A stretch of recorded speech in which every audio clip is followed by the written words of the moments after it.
Welcome to Hatman Strikes Back Daily Boxing News. The Moses Itauma hate is wild. Absolutely wild. That's what we'll be focusing on in this live stream. But understand, there is a big difference between legitimate criticism and hate. I'll give you the definition in a few moments. But my motto on this channel has always been, no fighter is below praise and no fighter is above criticism. So criticism of Itauma is fine. Criticism of any fighter is fine, as long as it's legitimate.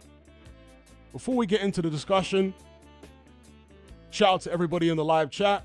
I know it's a late one for people in the UK, but I do have an international audience and have got some night owls here. Shout out to Julius, shout out to Lucan, WPW, Waved, Andrew Grimbass, J-Zone, Matthew Jones, Truth Channel, El Rablo, Dynamic Clips, Untouchable, Where's Carlos, Ian Striker, Liam, big up El Nino, Robert MD, big up, big up, big up. So, since we're close to midnight UK time, let's just get straight into it. It's only an hour ahead of that in the country where I reside. Big up Manjin Jack. So we're going to focus on the hatred that Moses Itauma is getting. But first, just to show you my objectivity, I want to report on this particular story regarding Itauma.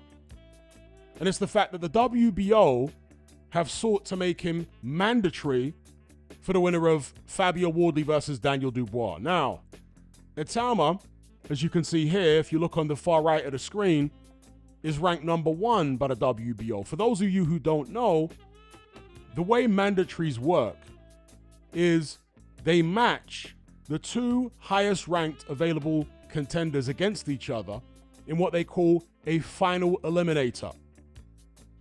The winner of that final eliminator then gets made mandatory.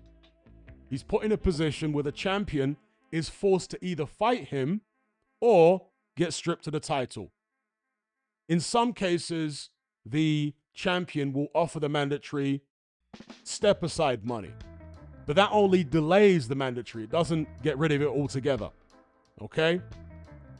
But in this instance, Itauma hasn't been ordered to face the number 2 in the WBO rankings. Again, far right, close to the top of the screen, you can see Fabio Wardley's WBO champion. Itauma's number 1 contender, Hrgovic is number 2.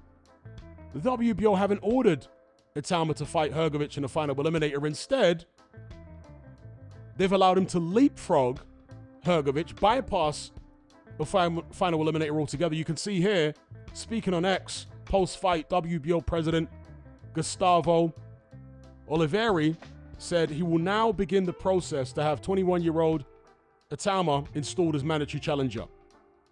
There's a quote from him here. He says, in light of Moses Itauma's current position as the number 1 WBO world-rated contender and having defeated world-rated contender Jermaine Franklin by knockout in defense of his WBO Intercontinental Heavyweight Championship, he has further affirmed his standing within the division as a rising star. Accordingly, I will formally recommend to the championship committee that Mr. Itauma be designated as the mandatory challenger in the WBO heavyweight division. Dear, oh dear, oh dear. Now we know that Frank Warren, Itauma's promoter, has had a very close relationship with the WBO since the very beginning. Does that relationship have something to do with this ridiculous situation? And it is ridiculous, of Itauma being made mandatory without even having to fight a final eliminator. I mean, Itauma is too high in the rankings as it is based upon who he's beaten. If we're going to be fair and objective about it, there are fighters who have done a lot more than him, even not just historically, but lately, that should be ranked above him. I'm saying Filip Hrgovic should be ranked above Moses Itauma. Somehow he's number 2 and Itauma's number 1.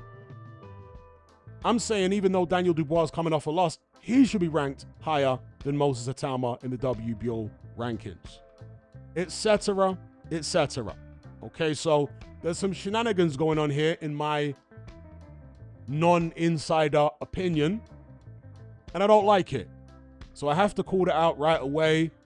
And when it comes to the Itauma hate, which we're going to come on to in a second, some of it, not all of it, maybe not even the majority of it, is being fueled by the fact that he's got a ranking that he hasn't earned.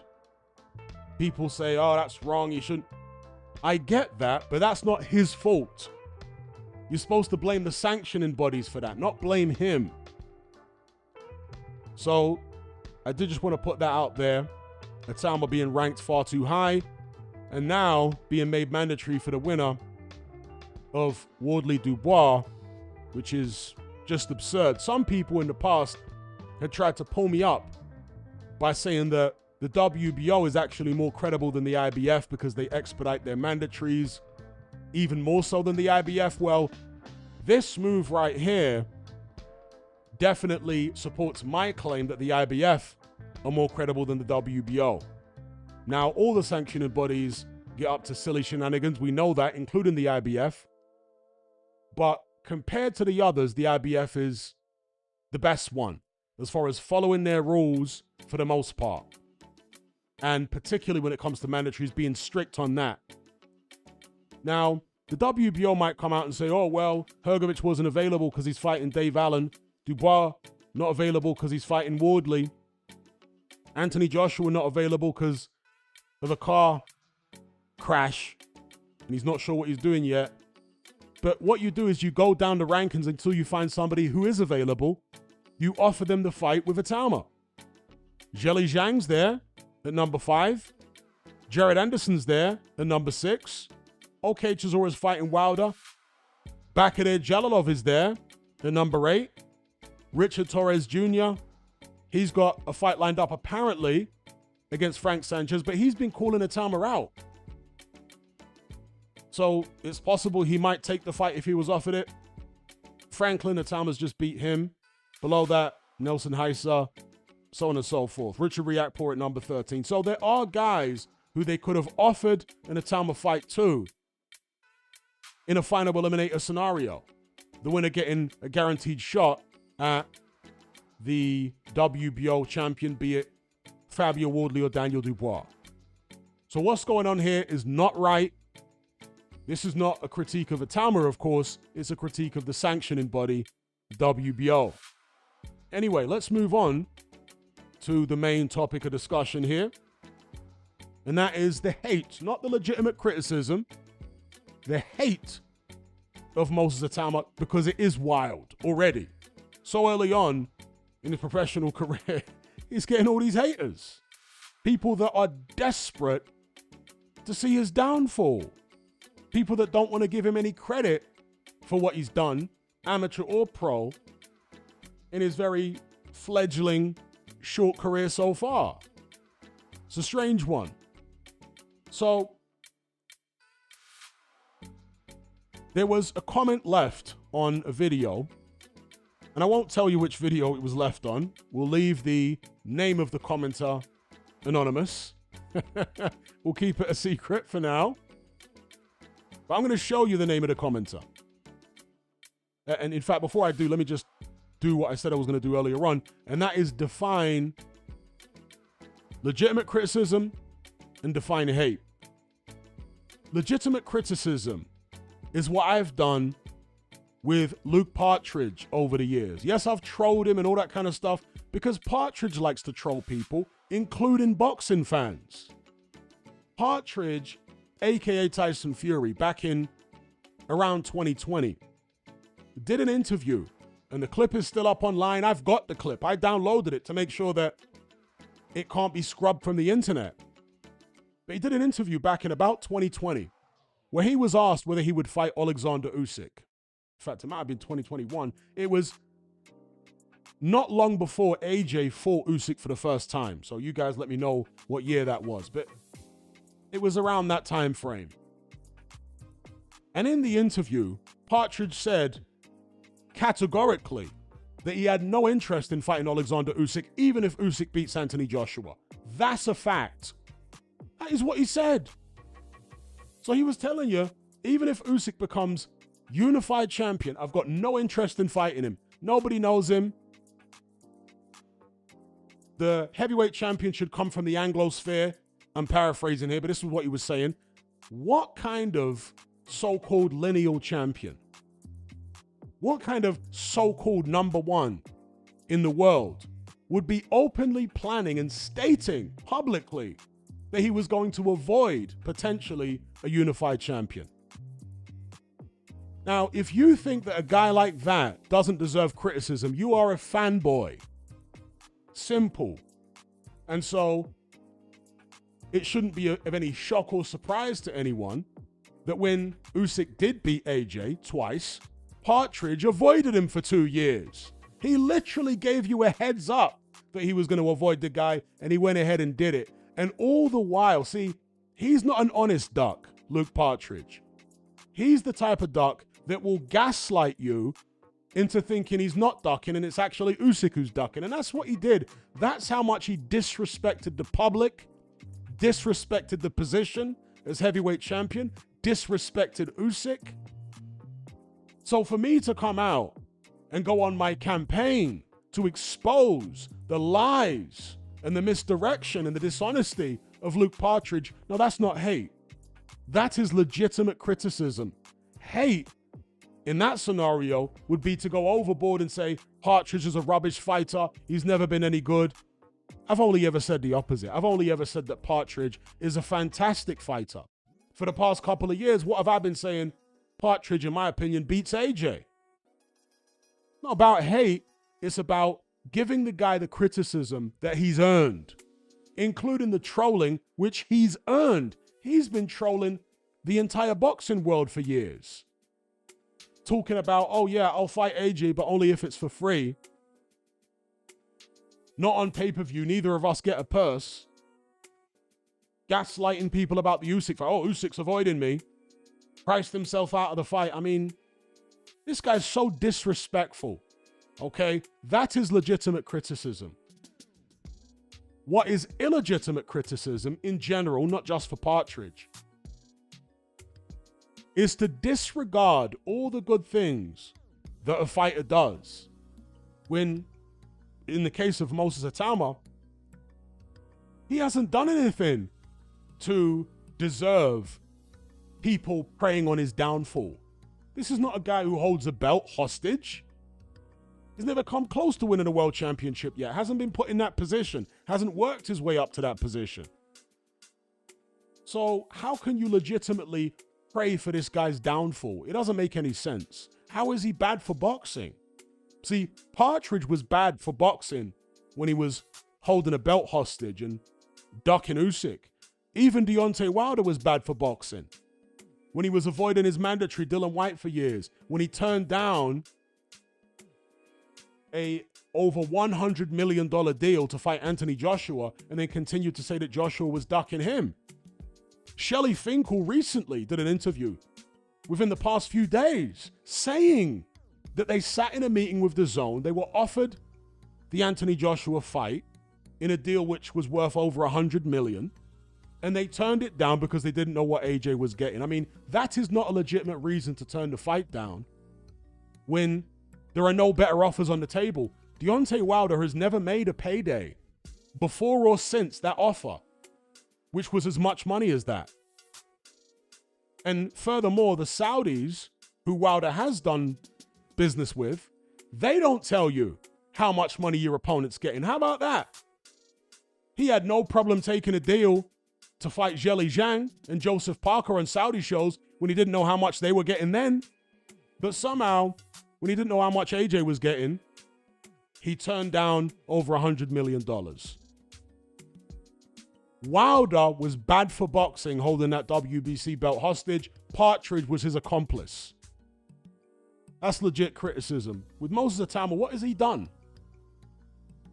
I'm not talking about the hype that his team have created, or his broadcaster has created, or his fans have created. I'm talking about what has he done to deserve people preying on his downfall and giving him absolutely no credit whatsoever for what he's done so far. Now, we'll come on to the comment that I alluded to a few moments ago.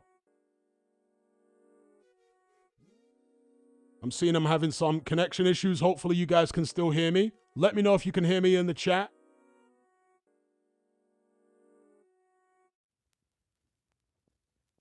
Before I proceed, just let me know if you can hear me in the chat, please. Anyone?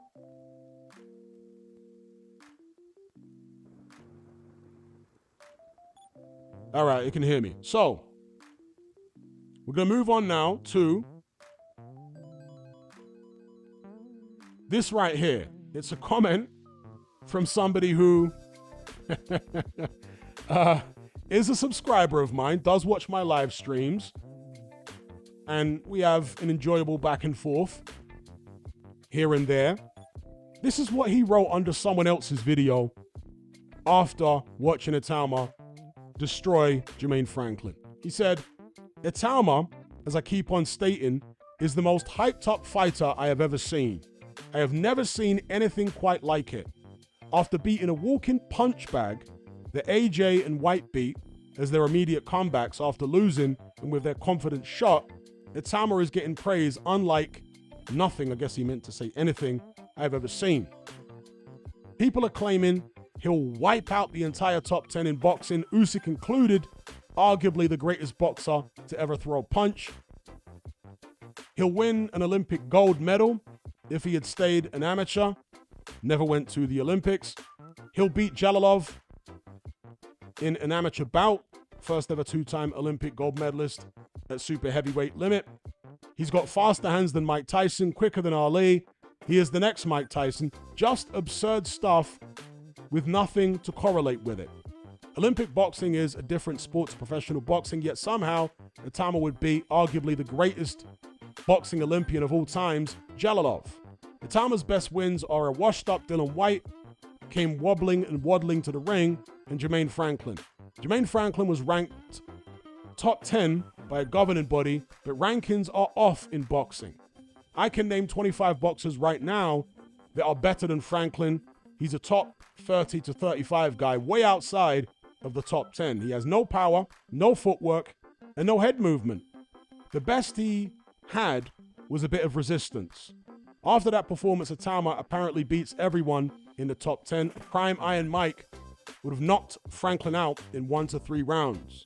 Hrgovic will beat Itauma, in my opinion. He's taller, longer, and is very accurate. Itauma, an offensive fighter, won't be able to throw and be as offensive against Hrgovic because of the firepower Hrgovic possesses. Hrgovic will time him. He'll walk him onto many right hands. He will beat him to the jab. Itauma will have to figure his way around Hrgovic, something we have not yet seen. And he will need to take punches on the way. At the same time, he's fighting a guy with a great chin. It is alien to what he's already fought against. You wouldn't have thought after Douglas beat Mike Tyson that people would be hesitant to be as vain in a fighter's abilities as Itauma's fans are. The hype train will be derailed, just like Jared Anderson. I'll sit back with an ice-cold beverage, probably a Coke Zero, and I'll say to all of the Itauma fanboys, I told you so. All right, a lot to comment on here. Now, while there are some things in this comment that I agree with, there's also a quite obvious bias in favor of critique rather than being objective. So, with regards to the quality of Itauma's... Now, look, in fact, before I even get into that, yes, there are casuals going totally overboard about Itauma, just as they go totally overboard about every major fighter on the way up.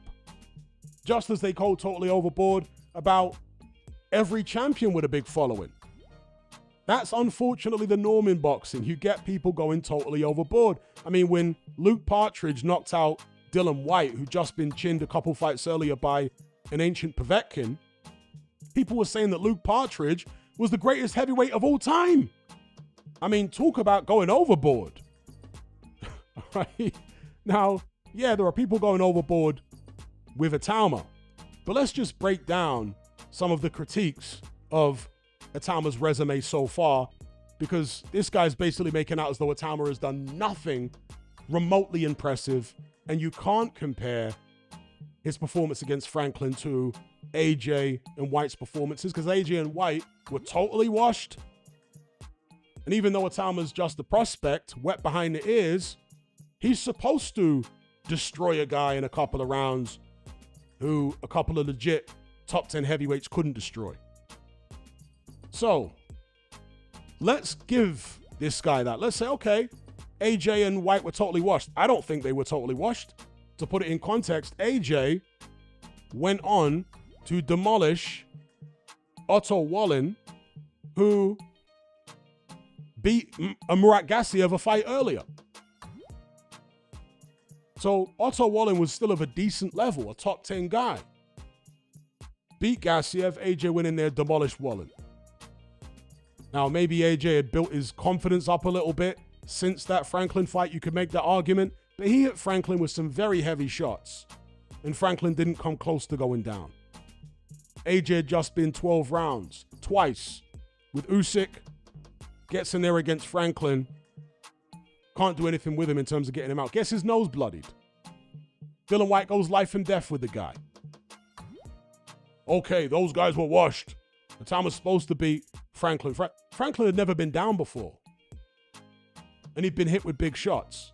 But anyway, the fight that Franklin had prior to Itauma was against another Olympian.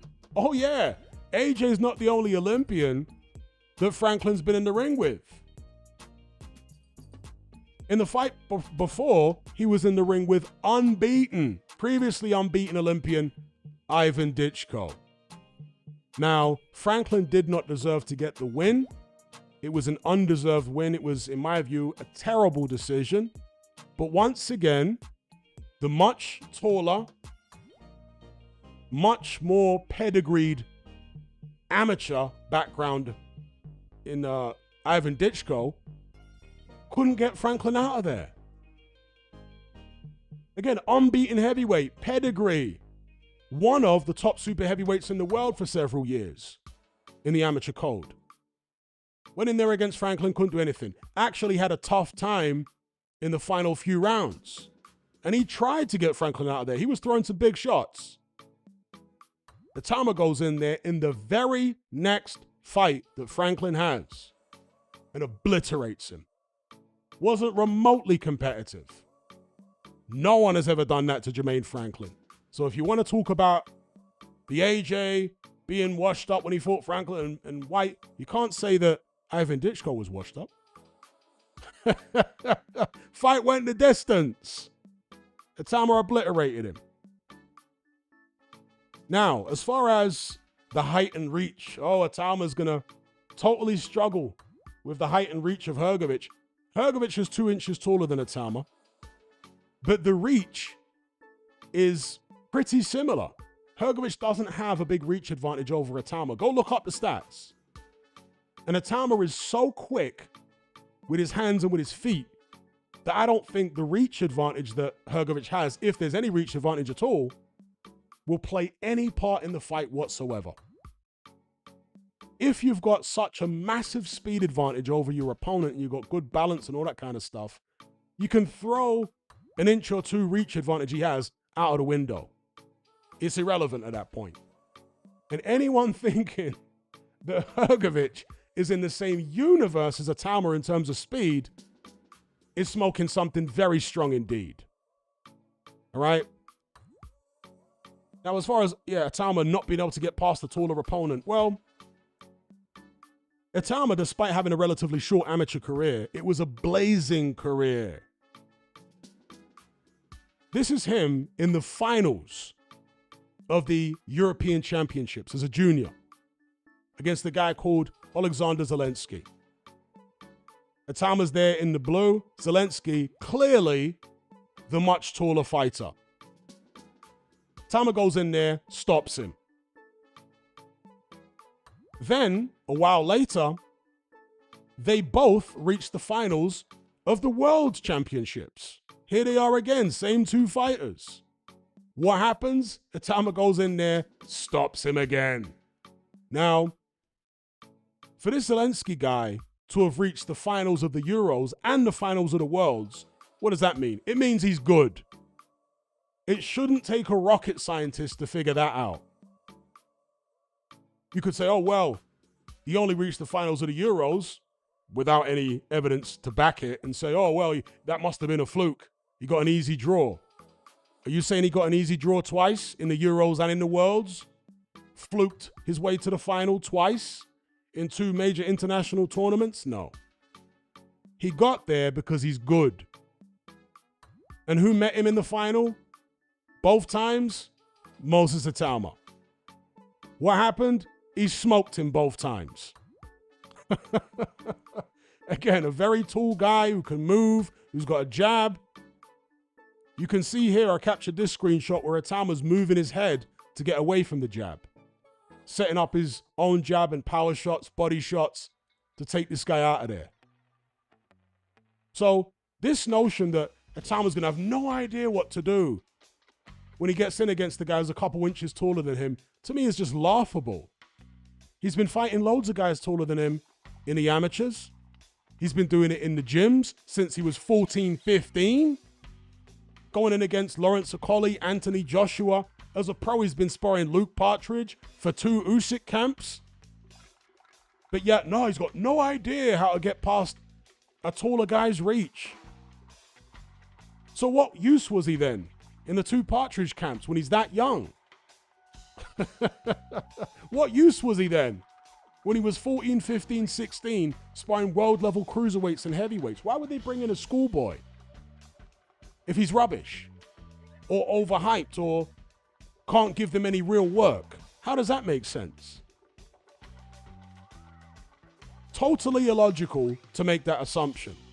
And then if we want to compare apples for apples when it comes to Filip Hrgovic, well, Mr. Hrgovic fought a guy called Dempsey McKean. You guys remember this fight? I want you to look at the bottom left-hand corner of this screenshot. What round is it? Shout out to everyone in the live chat. What round is it? Just humor me here. Somebody tell me the round it is in this Hrgovic-McKean fight. Round 12. Thank you, Railway Unboxing fan. It's round 12. Now, tell me what round it is 1 fight later. This wasn't 10 fights later when McKean had been knocked out a bunch of times. No. He fought Hrgovic. He got stopped in the final round. He was competitive in the fight. He didn't take a beating other than when he got stopped. He fought Itauma next, after nearly taking Hrgovic the distance in a competitive fight. What happened when he fought Itauma next? So you can't say McKean was washed, because it was his very next fight. He fought the exact same. Itauma fought the exact same version of McKean that Hrgovic fought. And what happened? Again, on the bottom left hand, again on the bottom left corner of the screenshot here. What round is it? I'll answer this time. I'll answer for you this time. Round number 1. So we can compare apples to apples what Hrgovic and Itauma did with the exact same version of Dempsey McKean. Hrgovic kind of huffed and puffed and struggled his way to a 12th round stoppage. Itauma blasted the guy out in a round. The same version of this fighter. So where this notion comes from that it's all going to be too much when he gets in against Hrgovic. Now look, obviously, I know that styles make fights. I'm the one who repeats that probably more than any other YouTube channel. Boxing is rock, paper, scissors. It's conceivable that Hrgovic might have the style and might do certain things that Itauma couldn't deal with, but when you take all the evidence in totality, when you look at all the information holistically, I struggle to understand why people would be, or someone like the writer of the post that I just showed you, would be so convinced that Hrgovic is basically going to do a job on Itauma. See, that sentiment is coming from a place of wishful thinking. I don't think it's coming from a place of objective analysis. You know, when Itauma gets in the ring, if he gets in the ring with Filip Hrgovic, there's going to be nothing there that he hasn't seen and encountered somewhere. Maybe not in his pro career so far. Well, definitely not in his pro career so far in a pro fight, but certainly in the gyms, certainly in the amateurs. The only thing that Hrgovic really has that Itauma might not have come across is that granite chin of his. I say might. But yeah, that's my rebuttal of this particular comment, tearing down Itauma, making him out to be the biggest hype job the world has ever seen. Comparing him to Jared Anderson. When he goes in there against Hrgovic, according to this gentleman, it's going to be his Martin Bakole moment, where he gets taken to the cleaners and exposed. Well, I beg to differ. And I don't think Filip Hrgovic, as alpha as he is, and as formidable as he is as a fighter, himself would believe that he was going to do that kind of job on Itauma. Maybe I'm underestimating his confidence, and he is a very confident man, but I don't think even he would believe that. And I think the evidence of such would be in the astronomical purse that I would expect Filip Hrgovic to demand to step in the ring against Moses Itauma. Now, going back to the rankings earlier on, Itauma's number 1, Hrgovic is 2. They're talking about making Itauma mandatory without having to face Hrgovic. That's absurd, to be clear. But could a scenario unfold where Fabio Wardley, who is also trained by Ben Davison, just like Itauma, vacates his belt rather than fights Itauma? It wouldn't look good for him. But he's already shut down the prospect of fighting Moses. Which, again, it's kind of strange. Yeah, they share a trainer, but you can figure it out if he's your mandatory. Could there be a scenario, like I say, let's say Wardley gets through Dubois, and that's no mean feat. But if he gets through Dubois, does he give up the belt? And Itauma maybe then fight for the vacant title against Hrgovic. That's a scenario in which Hrgovic might actually accept the contest. Let me know what you guys think about this in the comment section below.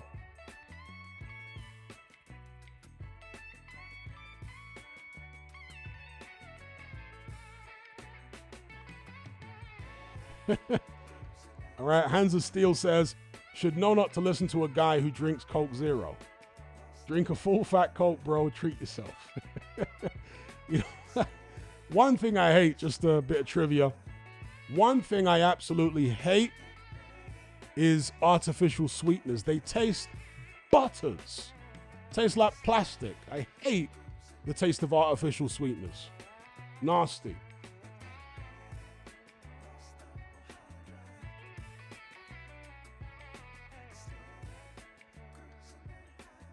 Now, looking at the heavyweight top 15 with all the sanctioning bodies on screen right now, I'm going to tell you the fighters who I would personally pick Itauma to beat in his next fight. We'll start off on the far left of the screen with the IBF rankings. I'll pick him to beat Derek Chisora.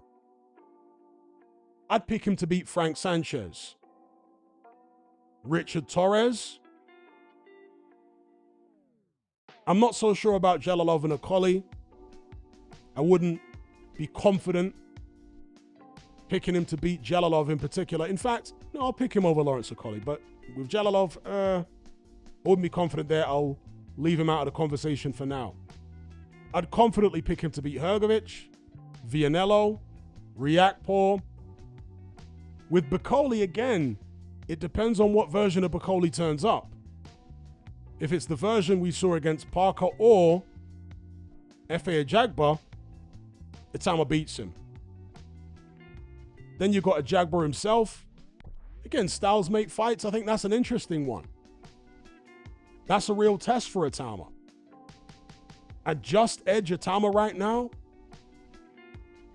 but there's danger there. I pick him to beat Salamov. I pick him to beat Makhmudov. I pick him to beat Brandon Moore. I pick him to beat Lania Pero, Nelson Heisa. I've already mentioned Hrgovic. Dania Pero.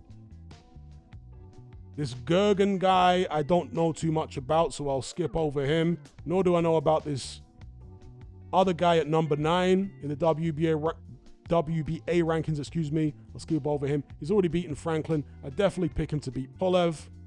I'd pick him to beat the current version of Hunter. Number 13, not familiar with him, nor number 14 or 15. I forgot to mention, I would pick Moses Itauma right now to beat Murat Gassiev. Absolutely 100%. Gassiev lost and was hurt by Otto Wallin. If Otto Wallin is outboxing you and hurting you, what do you think Itauma's going to do to you? Yeah, Gassiev's going to have a puncher's chance. He can really crack, particularly with a left hook. Itauma couldn't get too reckless, or he could get hit with a big shot, and we don't know what his chin's like. But when it comes to probabilities, in my head, Itauma's a substantial favorite over Gassiev. Then looking at the WBC rankings, I wouldn't pick Itauma over Caballel just yet, because there are certain questions that would need to be answered to my satisfaction to give me the confidence of picking him over Caballel. He might be able to go in there and beat him if they were to make the fight next. He might be able to go in there and beat Usyk if they made the fight next. It's not beyond the realms of possibility, but would I be confident of him beating those guys? Not right now. I'd still edge towards those guys against Itauma for the time being. But looking at the rest of the WBC, top 15, I've mentioned most of them already. Zheli Zhang, as long as he gets past the first 4 rounds, he beats Zhang. But there's real danger there with Zhang's power. I would edge towards Itauma there. Deontay Wilder, yep, he smokes Wilder. Right now. Derek Chisora mentioned him. Zhou Zhai, I'm not sure if I've ever seen him. Is he a relative of Arnold Zhai, the former David Haye opponent? Justice Hooney's an interesting fight because Hooney's very chinny, but he's a good boxer. He's fast. He's young himself. He's got reflexes. I'd pick Itauma in that fight, but I wouldn't be surprised if Hooney could make things awkward as long as he can actually defend himself. I don't know. It'd really be a battle of reflexes, because if Hooney doesn't have the reflexes to avoid the big shots from Itauma, then he could get blown out early. If he does have those reflexes, either to move out of the way and or block the shots, then we've got a fight, because Hooney can really box. But I would edge towards Itauma there. Looking at the WBO rankings, I'd pick Itauma over Wardley right now. Yeah, Wardley's proved a lot. He's proved way more than Itauma has.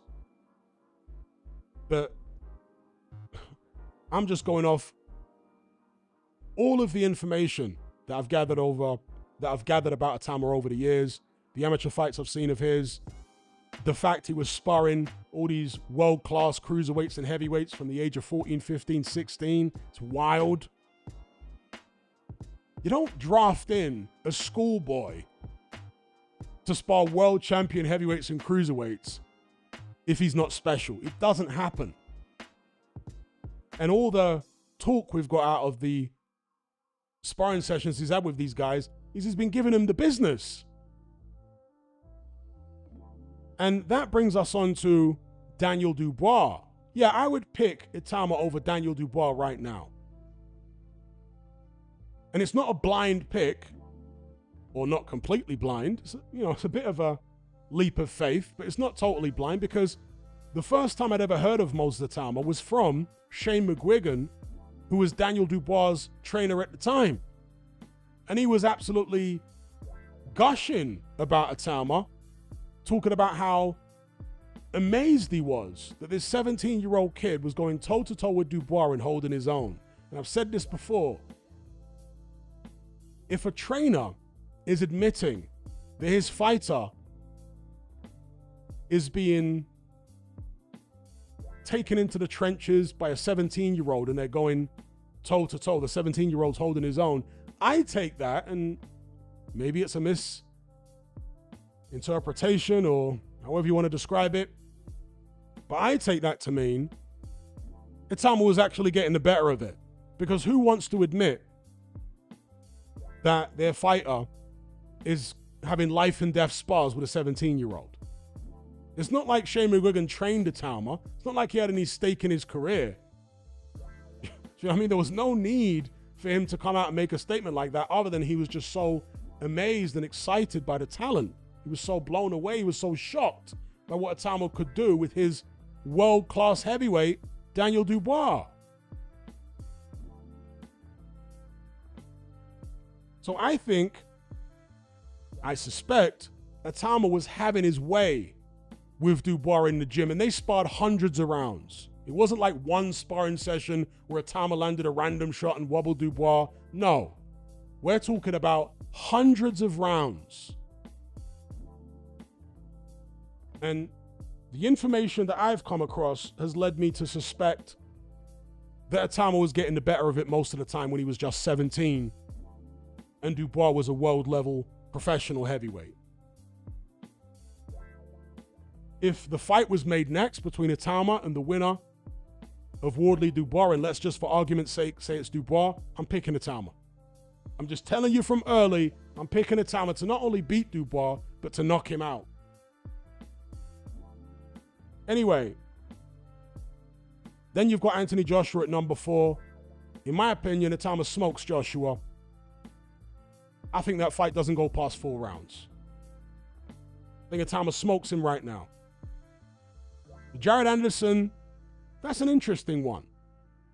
Anderson's got the youth. He's got reflexes. I don't think his reflexes are as good as Itauma. In fact, I know they're not. But he does have speed. He's got work rate. He's got that energy of youth. I think he has anyway. He hasn't been in the ring for a while. But certainly up until the Bacoli fight, he had the energy of youth. And if he's got his head screwed on right for an Itauma fight, I think it could be competitive. Because he's going to be able to ask questions that other Itauma opponents haven't been able to ask because of the athleticism, because of the youth, because of the mobility, because of the energy. I would still favor Itauma in it, but that to me, of the opponents I would pick Itauma to beat, is one of the more interesting ones. So other than that, I think I've mentioned all the fighters in the WBO rankings. Oh, you got Sol Dakers. Yeah, Itauma smokes him.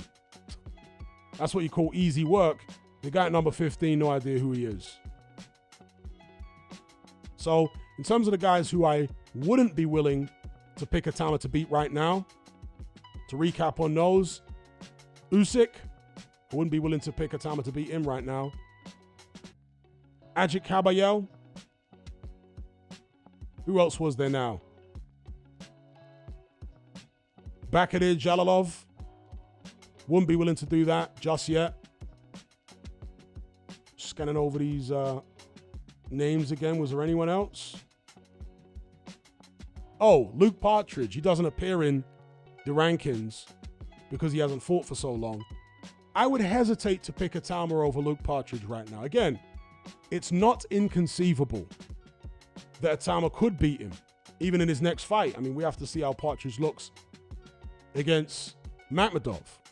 So look, if in some random scenario they made Itauma versus Partridge next for some vacant belt, would I be shocked if Itauma went in there and beat him? Not at all, because he has that type of talent.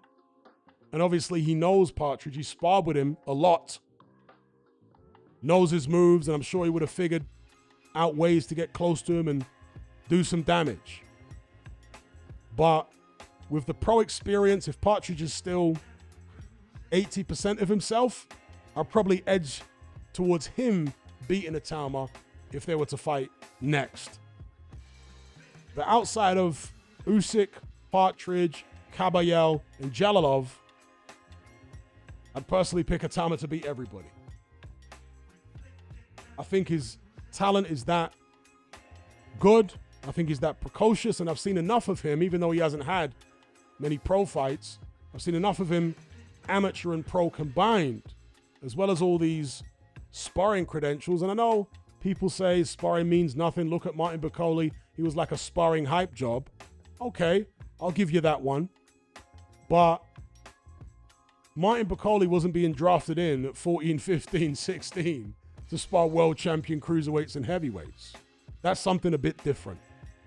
And the only people that were bigging up Bakole's ability in the gym, for the most part, was Bakole himself and his manager trainer, Billy Nelson. They were the only ones hyping that up. Whereas with Itauma, it's loads of different people that are saying this guy's special in the gym. Shane McGuigan, who's got nothing to do with him. Fighters like Lawrence Okolie coming out saying this kid's unbelievable. Etc. Luke Partridge. Etc. Etc. Etc. So it is a bit different. Anyway, got a super chat here from Dark Knight. He says, why is Danny Dubois not the IBF, WBA, and WBC? Got another super chat from Kayvon Green. He says, one day, Torres versus Moses will be a mega fight. And you know what? Shout out to Richard Torres, because he's one of the few people that's actually calling Moses' name. A lot of people kind of bag on Richard Torres and say he's not very good, he's chinny, he's this, that, and the other. But I've been advocating for him a little bit because I think he's brave, in a boxing context at least. He showed me his bravery in the Jalilov rematch in the Olympics, because the first time they fought, Torres got knocked out cold, horribly. But in the rematch, he did much better and he showed no fear. So I had to have respect for Torres for that performance. And as a pro, okay, he looks sloppy. His work isn't always pretty, but it's pretty effective. Went in there and beat Guido Vianello better than most people were beating him, maybe all people. They get wobbled by a jab, which is concerning. And that's why I would pick Itauma to beat him. One of the reasons anyway, not the only reason. But yeah, Richard Torres, big him up for apparently wanting to smoke with Moses. We'll see whether that fight happens sometime down the line.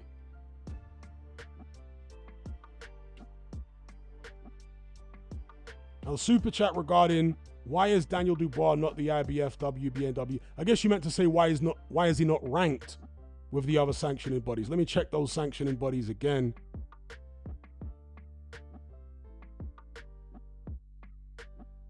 Yeah, that's interesting. He isn't ranked by any of the other sanctioning bodies. That's a good spot, apart from the WBO. I'm not sure. That is interesting. Thank you for bringing that up. Any of you guys got any ideas why Dubois is not ranked by IBF, WBA, or WBC? What's all that about?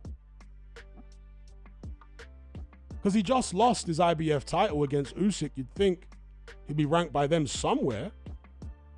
But totally absent from all of the sanctioning body rankings other than WBO. Now, when you become champion of one organization, yeah, the other organizations won't rank you. Even interim champion. You can see Caballero, he's interim champion with the WBC. He's not ranked with the other sanctioning bodies. But Dubois isn't a champion currently. Yes, he's got a fight with Wardley coming up, but up until that point, until, if and until he becomes champion with the WBO, he should still be ranked by the other sanctioning body. So, yeah, I don't know what's going on. Very, very good observation. Big up Dark Knight. King KO the Great says he's not paying the fees. Well, that would explain it if it's true. That would explain it. And if he's not paying the fees, why is he not paying the fees? Because that's definitely an explanation. But do we have any proof that he's not? I mean, I guess it's the most obvious thing, now that you mention it. But why wouldn't he be paying the fees? It's not like he's a champion and they're charging exorbitant amounts from him.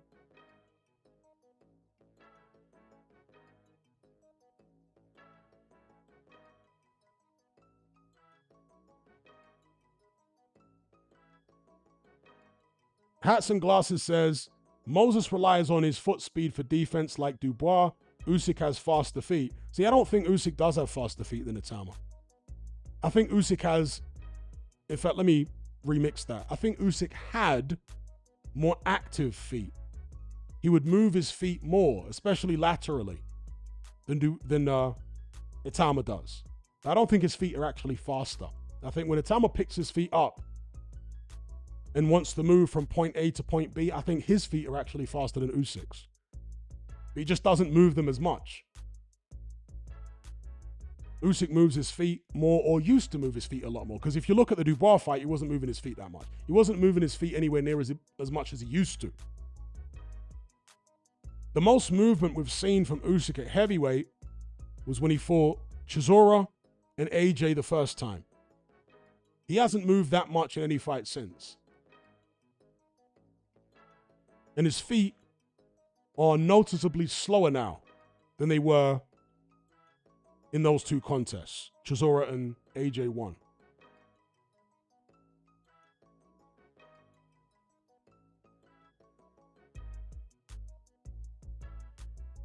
Katie versus the World says contender fee is a thing. Yeah, you have to pay to get ranked. At least initially, with most of the sanctioning bodies, as far as I'm aware anyway, that's how it works.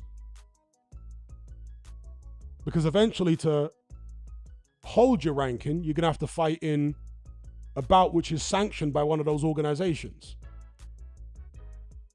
Some intercontinental title or some kind of ranking match, a regular eliminator, a final eliminator, a world title. Like eventually you're going to, yeah. So to maintain a ranking, you're going to have to pay sanctioning fees at some point.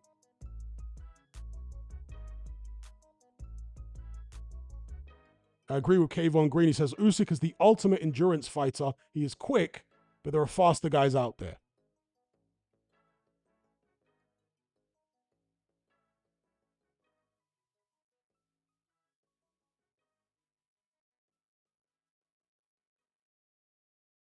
John Devine says, Usyk always finds a way to win, and he will do the same versus Moses. Moses was gassing after 2 rounds last night. You know, I think that people are... Look, Itauma was breathing heavy, but to say that he was gassing is to ignore the fact that he threw a ridiculous number of punches in the first 2 rounds. He was going for the knockout in the first 2 rounds. He doesn't normally fight like that. You go back and look at Itauma's previous fights, even against Dylan White, which was a 1-round job, he was way more circumspect. He boxes his way into the contest. When he fought Marius Wax, same thing. So that is not representative of the number of punches that Itauma normally throws early on.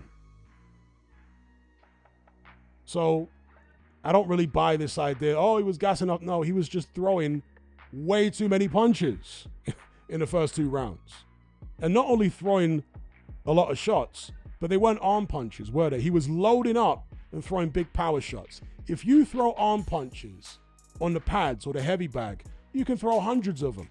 But if you're loading up with big power shots, you can't throw hundreds of them because they take way more energy out of you. And that's what Itauma was doing. He was loading up with big power shots, and that's why he was breathing hard. So it's not really a matter of a stamina issue. It's a matter of a pacing issue. But he's obviously a guy who believes in himself to such an extent that he thought he could take that gamble against Franklin without any serious consequences. And he was right. Dr. Wu says Itauma successfully intimidated Franklin.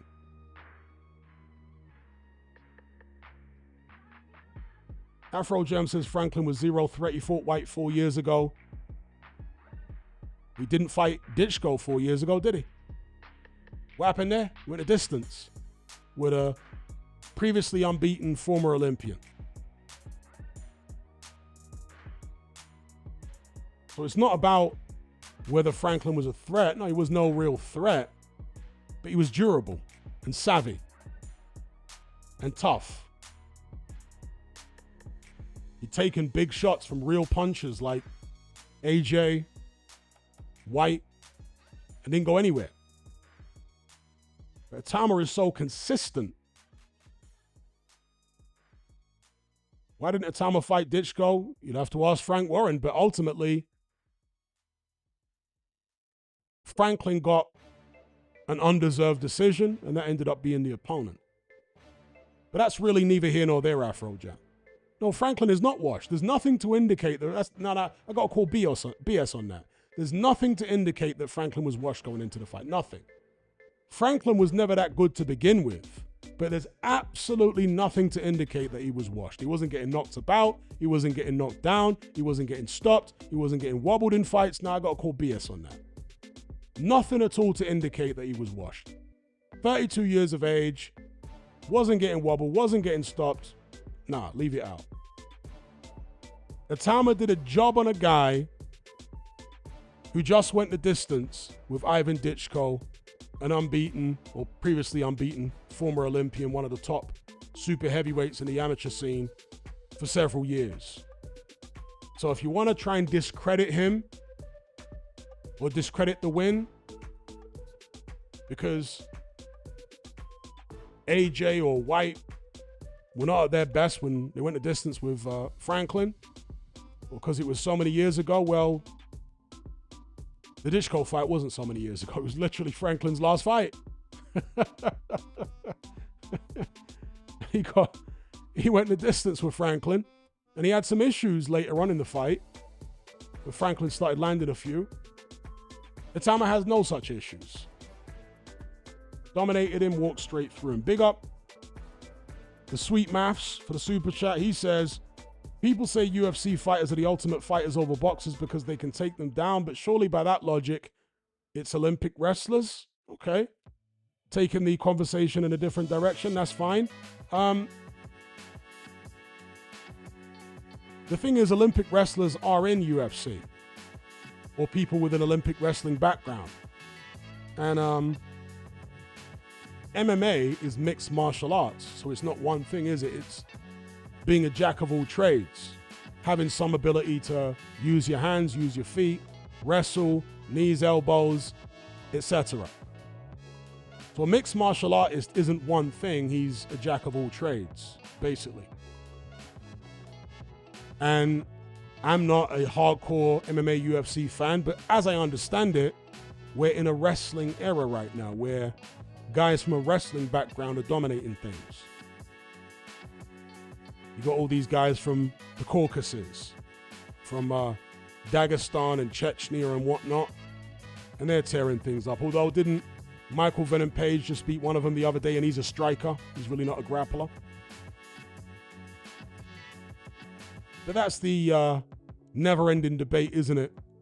Between boxing fans and MMA fans, which is better in a street fight. Now, me personally, I think, for the most part, top MMA guys are going to wrap up top boxing guys in street fight scenarios. All you got to do is take them down, you know? Shoot for the legs. Once they're on the ground, they're food. It's up to the boxer to try and catch the guy with a punch on the way in, but if you miss, you're done for. So I would say all in all, look, there will be some scenarios, because street fights are so chaotic. There will, of course, be some scenarios where the boxer will catch the top MMA guy on the way in, maybe lay him out. But I reckon there'd be more scenarios where the MMA guy takes him down and wraps him up like a pretzel. Folds him up like a pretzel, should I say. But big up the Sweet Mass for the super chat. Big up Dark Knight. Big up Kayvon Green.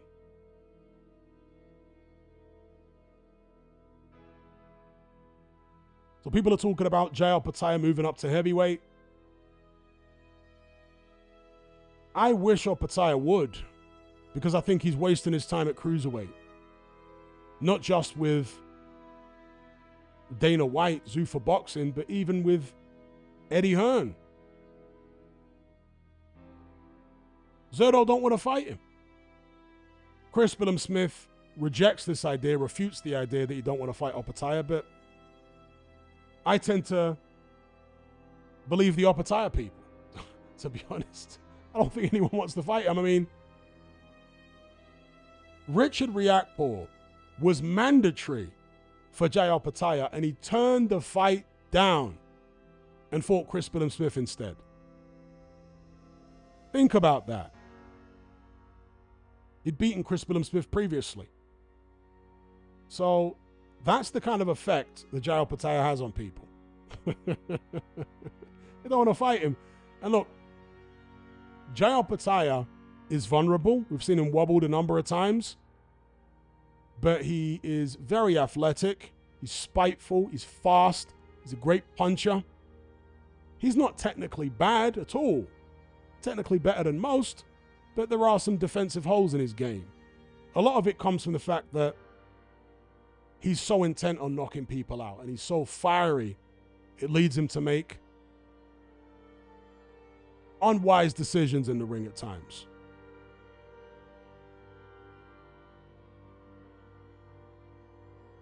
If he's going to be successful at heavyweight, now's the time to move up, Opetaia. If he's going to give himself the best chance to be successful at heavyweight, now's the time to move up. Don't delay it. Don't wait for this undisputed pipe dream. It's not going to happen. He's got no belts now other than that plastic Zuffa thing. I know it's not really made of plastic, but you know what I mean. Figuratively speaking, he's only got that plastic Zuffa belt. Currently, nobody cares about that. Undisputed is not going to happen for him. Forget about it. Forget about it, Mario. Move up. If he pursues this undisputed thing and does achieve it, it's going to be years down the line. And by then, in my opinion, it'll be too late for him to have any real success at heavyweight. Because unlike Usyk, Opetaia is not technically immaculate. And I don't think he's as physically strong as Usyk either. He certainly doesn't take the same kind of punch that Usyk takes. And these are all attributes that Usyk needed to have the heavyweight success that he's had. With Opetaia, he relies a lot more on his athleticism. And that will start to decline as you move into your 30s. I feel Opetaia's pain, but I think he's chasing a pipe dream.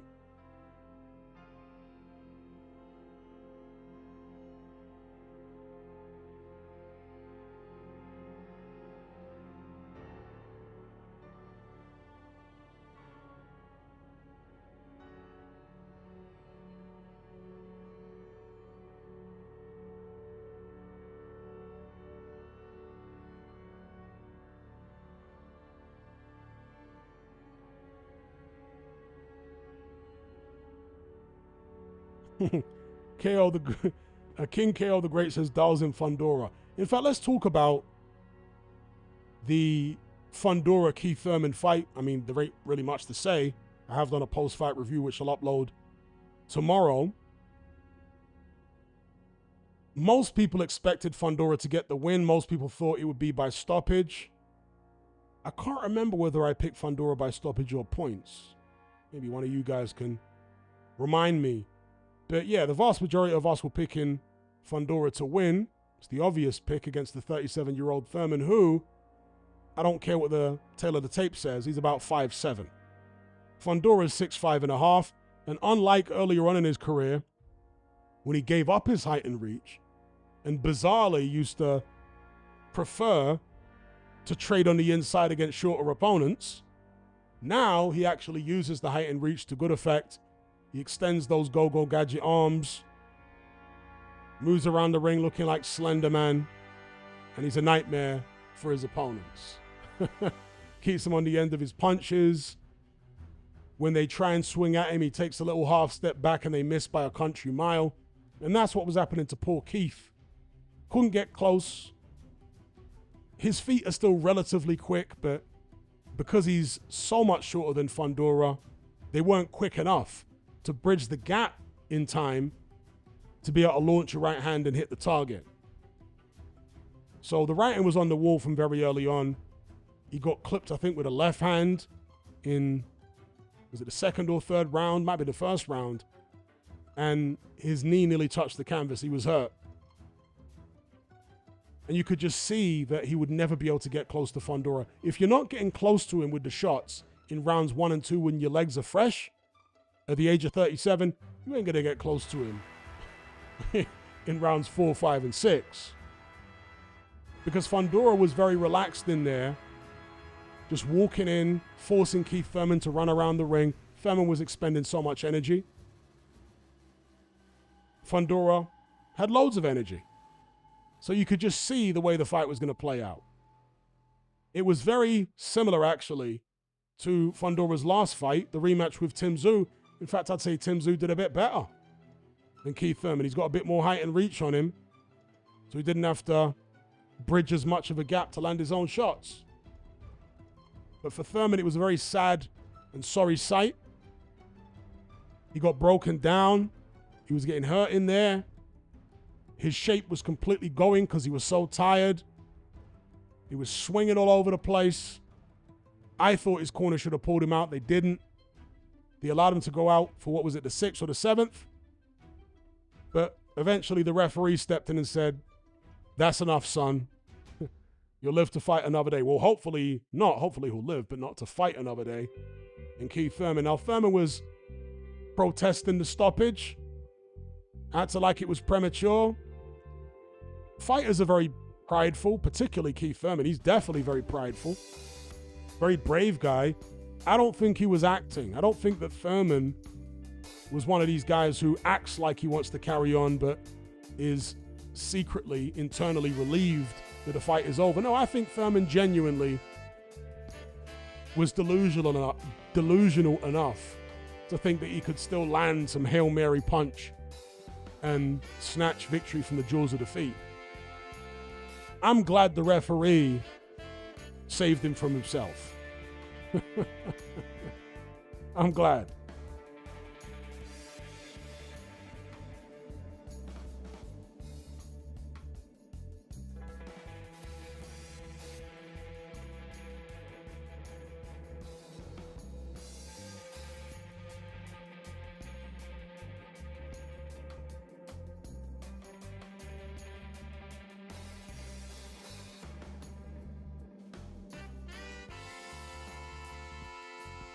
You got Ocean Blue. It says runtime couldn't cross the finish line. That's right.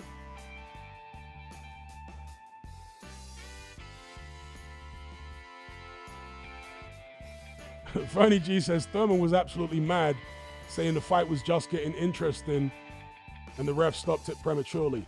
Is that what Thurman said? The fight was just getting interesting? Damn. I mean, if that's what he calls interesting, very strange indeed. Getting a beat down and probably getting knocked out is interesting?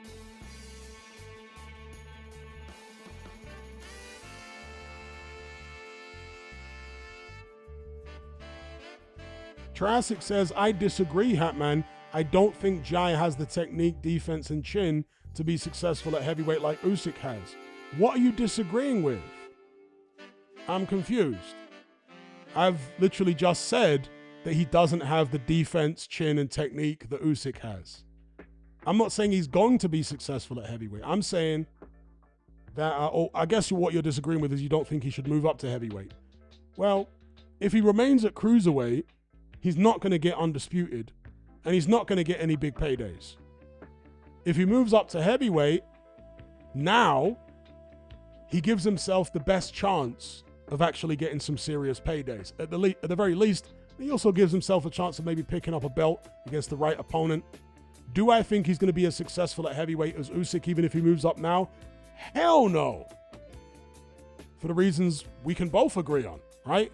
Doesn't have the chin, doesn't have the immaculate technique. I don't think he has the physical strength of Usyk, because Usyk is fantastically strong. I don't think Opetaia has that kind of strength. But what's he going to do if he stays at cruiserweight? Just scratch around fighting the Glantons of the world in these obscure Zuffa fights? What's he going to do? I don't really see a future there for him.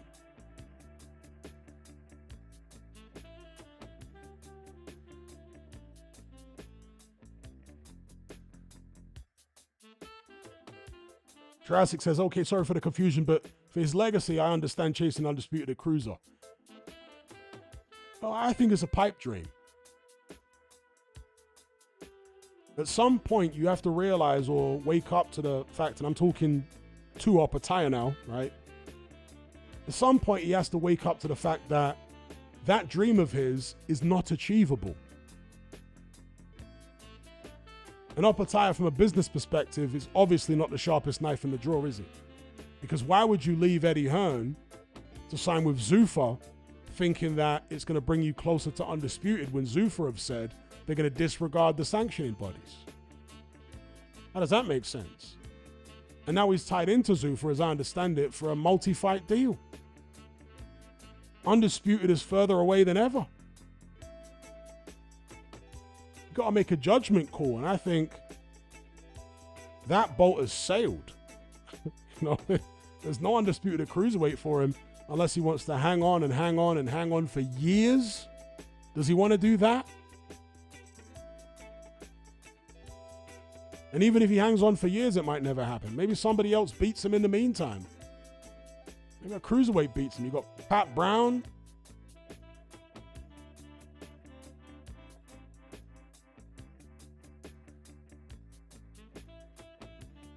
Ismail says PBC charged $75 for a washed-up Keith Thurman versus Fondora. Yeah, it's a curious thing with PBC, isn't it?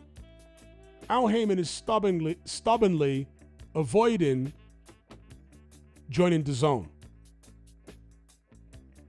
That would be fine if PBC were putting on good cards and offering good value for money on Amazon Prime. But they're not. They're charging $75 for Fondora to go in there and fight a corpse of Keith Thurman. And now they're talking about digging Errol Spence up. I mean, let a corpse live. Let me rephrase it. Let a corpse rest in peace. Dear, oh dear, oh dear. That's the type of slop that PBC are serving up now. Ridiculous.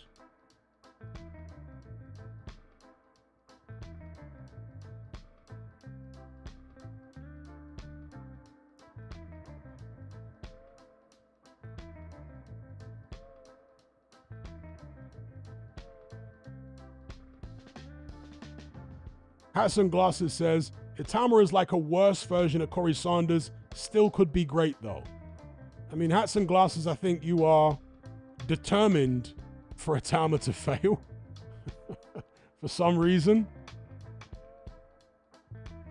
Saying he's worse than Corrie Sanders. I mean, I don't see anything. See, I saw Corrie Sanders on the way up. Watched his fights. And he was an explosive southpaw. He could move and stuff like that. Scored some nice knockouts. But then he ran into a guy called Nate Tubbs, who was a longtime sparring partner of Mike Tyson. Big, fat, black American guy. And he got chinned in 2 rounds. That was Corrie Sanders on the way up. Then he kind of was disillusioned for a few years after getting chinned like that. He was playing golf rugby. He owned a ranch in South Africa and he had other interests. But he kind of dipped in and out of boxing, came back, fought Hasim Rahman, had Rahman hurt, but ultimately got stopped. Had wins over people like Bobby Ches, former light heavyweight champion, Michael Sprott, future British heavyweight champion. But success eluded him at the higher levels in the heavyweight division. He was nearly 40 years old and was brought in by Klitschko's people as basically a knockover job. In fact, Corrie Sanders, who sat down before that fight with Ian Darke, who was working for Sky at the time, told Ian Darke and Glenn McCrory that he just turned up for the payday, that he didn't expect to beat Klitschko. He was going to go in there and give it a go for a couple rounds, but really was just turning up for a paycheck. That's what Ian Darke said on the Sky commentary. You can watch the fight. He went in there, landed some big shots in round one, pulled off the upset. Then he went in and fought Vitali in the next fight. And had a good moment in the first round. Should have been credited with a knockdown, really. But yeah, got pummeled after that. Then he went on to lose several more fights and eventually retired. And obviously there was that tragic end to his life where some scumbags came in and shot up his daughter's, was it wedding party or birthday party, something like that. And he tried to protect his daughter and took a bullet and didn't survive. But yeah, the idea that Itauma is a worse version of Corrie Sanders, where's that coming from? I don't get it. I don't get it. That remains to be seen.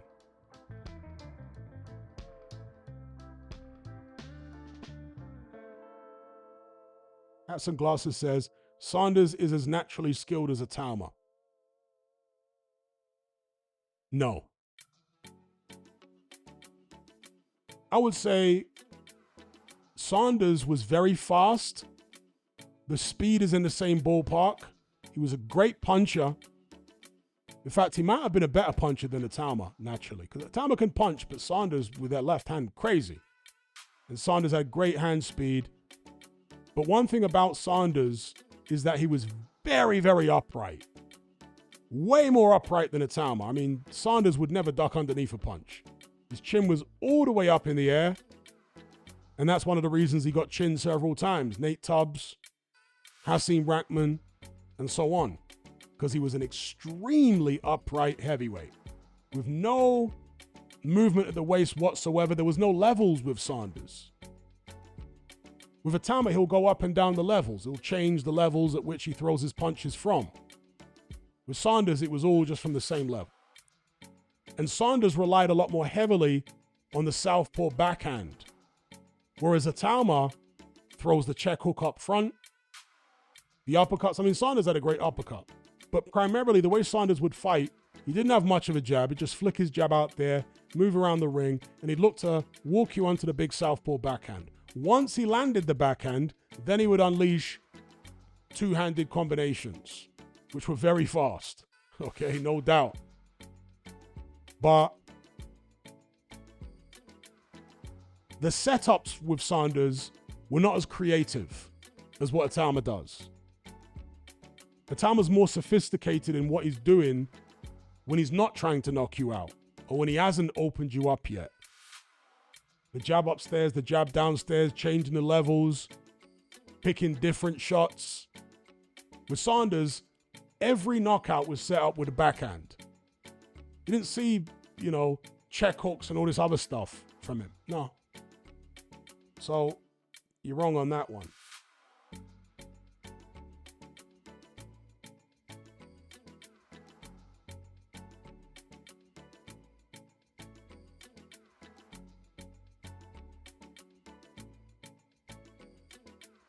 Hats and Glasses, you're an Itauma hater. Let's be real. There's such a thing as reasonable criticism, but then there's thinly veiled hating, and that's what you're doing. Let's be real.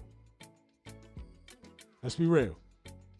Jermaine Franklin, in his fight before Itauma, went the distance with previously unbeaten former Olympian Ivan Ditchko, one of the top super heavyweights in the amateurs for years.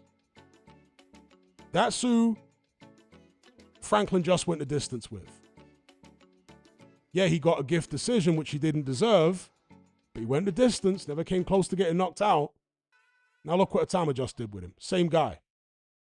Itauma fought Dempsey McKean. I've been over this earlier on in the stream. He fought Dempsey McKean. I want to show you the screenshots right now to remind you, to jog your memory.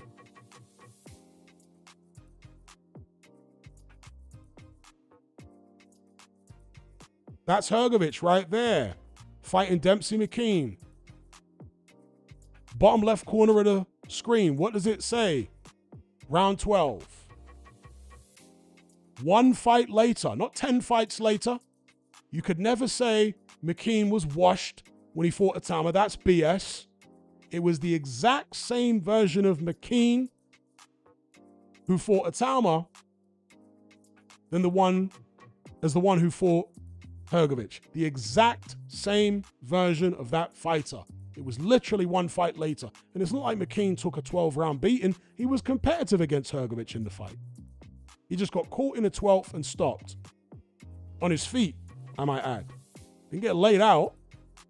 The very next fight, he goes in against Itauma, and this happens. Finished in one. Done his dance. So, there's individuals like yourself for some strange reason who are clearly, you might be trying to disguise it as, oh, I like him. No, we ain't buying it. For some strange reason, you are desperate for Itauma's downfall. I don't know why. Are you a contrarian? Do you not like it when you see a young fighter with a big promotional push behind them? What is it? Why do you is there something about his personality that you don't like? Why are you preying on his downfall like you clearly are? I don't get it.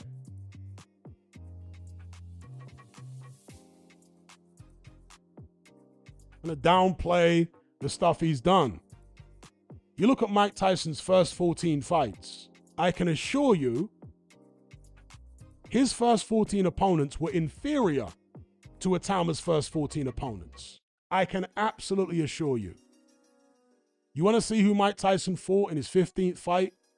Because Itauma's about to have his 15th fight. You want to see who he fought? I'll show you right now on screen. Just to put things in perspective. Because a lot of people don't know. A lot of people make these incorrect assumptions. You know? Yeah, like Mike Tyson was fighting killers or something on the way up. Oh, far from it. Just get this up on screen for you guys.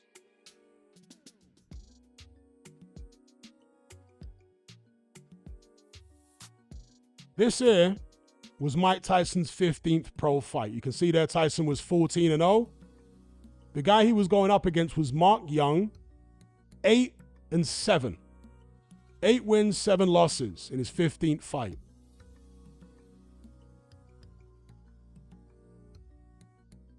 They're talking about Itauma fighting the top 10 guy next. Jermaine Franklin's better than Mark Young. Mark Young, by the way, weighed about 190 pounds, or maybe 200 pounds just. Small. 8-7 record. That's who Mike Tyson fought in his 15th bout. And this was his record by the end of his career, Mark Young. Look at that there. 14, 38-1. That's Mike Tyson's 15th professional opponent. But somehow, because Itauma has only fought Dempsey McKean, a washed-up Dylan White, Jermaine Franklin, he's blasted all these guys out. Because he's only done that, well, he's a worse version of Corrie Sanders. Huh? The math ain't mathin'. Make it make sense.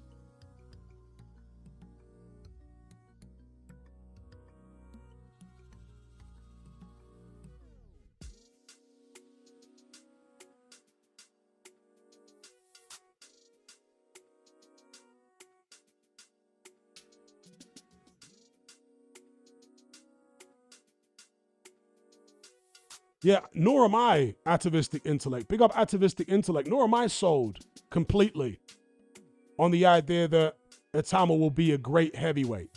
I'm not sold on that yet, because it takes a lot more than talent to be a great heavyweight. You need the intangibles. But I've seen enough of Itauma, amateur and pro, and the fact he was being brought in as a sparring partner in his school uniform for top cruiserweights and heavyweights. I've seen enough to confidently predict that he will become a world champion at some point. Bare minimum. He's going to become a world champion. That to me is just as obvious as anything. Whether he can be great, that's a much bigger question that I cannot answer at this point. But will he pick up a world title? I mean, it would take an act of God in the reverse, right? In the negative, to stop him winning a world title. Do you know what I mean? Like,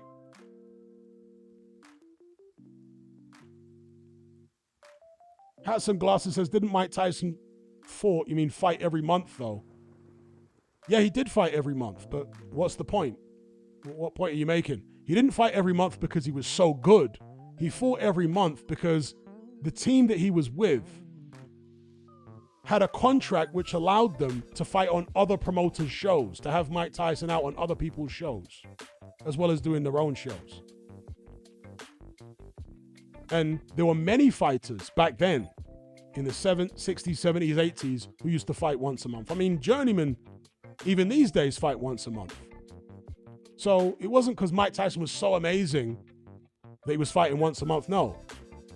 It's because he was lucky to have been born in that time, or at that time, with that team that were able to get him out once a month. I mean, Itauma would love to have fought a lot more frequently than he has.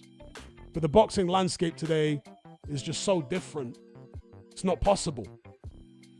These guys sign to these major promoters and they can only get out as often as the major promoter has shows for them, has spots on shows for them. So it's a totally different time.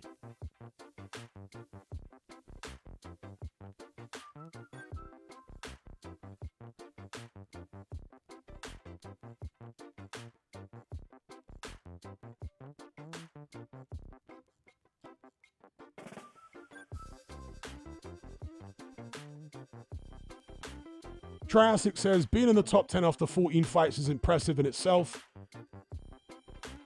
I would say it's not that impressive because Itauma doesn't deserve the ranking he has, to be perfectly fair about it.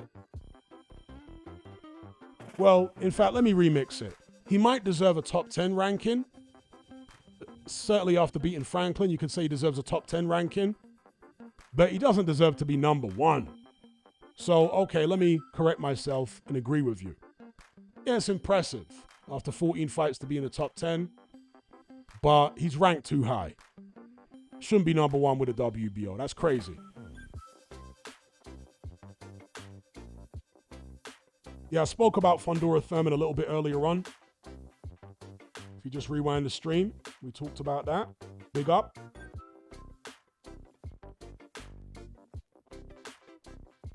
Yeah, Dave Allen really summed it up, didn't he? He said, if Itauma has a chin, we, as in all the heavyweights of the world, are in serious trouble. If that boy has a chin, it's a wrap. So they better pray he don't have a chin.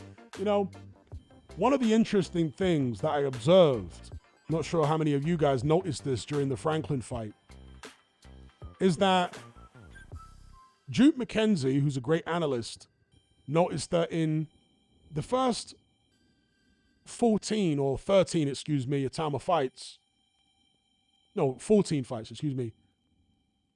No, Franklin was his 15th or 14th. I think Franklin was his, whatever it was. But in all of Itauma's previous fights, he hadn't shown any head movement or very minimal head movement. How many of you guys noticed that Itauma kept ducking underneath Franklin's swings? Any of you guys noticed that? Time and time again, Itauma would duck underneath Franklin's shots. Sometimes he would pull back from a shot, but oftentimes he was ducking underneath. And I got some screenshots in the video I'm uploading tomorrow. Well, it's actually already uploaded. It's just scheduled to go live tomorrow, or, be published tomorrow. I've got screenshots of various occasions where Itauma's ducking underneath the punches. And what I take from that is Itauma is a guy who has a lot in the locker, which he doesn't necessarily show until he needs to show it. Because he was staying in the pocket with Franklin. And when you're staying in the pocket with someone and they're swinging back at you, you got two choices. Either slip the shot or block the shot. Itauma was choosing to slip the shots or duck underneath the shots. So he can move his head. But Itauma strikes me as the kind of guy, from watching him, who doesn't like to move his head unnecessarily, at least from his perspective. Because some fighters, and maybe this is what Duke McKenzie was looking for, maybe the majority of fighters who are known for moving their head, move their head constantly, whether there's punches coming or not. They just move their head all the time. Itauma, because he has such good eyes and such fast reflexes, his head movement is situation dependent. If he's in a scenario, in a situation, and at a range where a shot's coming at him and he can't get out of the way fast enough with his feet, that's when he's going to use head movement to duck underneath it. So it's in the locker. He's ready to use it at all times, but he's only going to use it when he feels like he needs to. Situation dependent. Go back and watch that Franklin fight again. You'll see what I'm talking about. He keeps ducking underneath Franklin's shots. And Franklin, for all his shortcomings, he does have fast hands.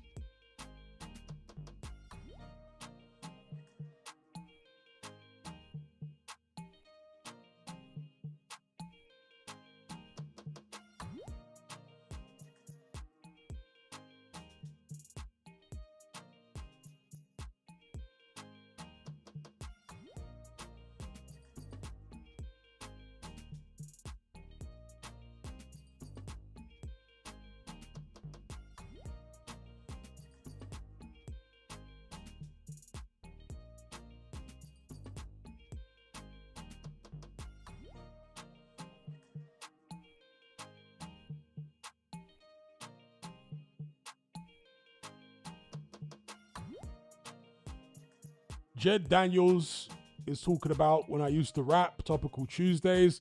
Well, if you click the link for the Rumble channel in the description, it will take you to a Rumble page called A Bottomless Drink, where there's some of my old rap tracks, freestyle tracks on there. If you haven't heard them already, go check them out. The link is in the description. It's a link to a Rumble page called The Bottomless Drink. Big up.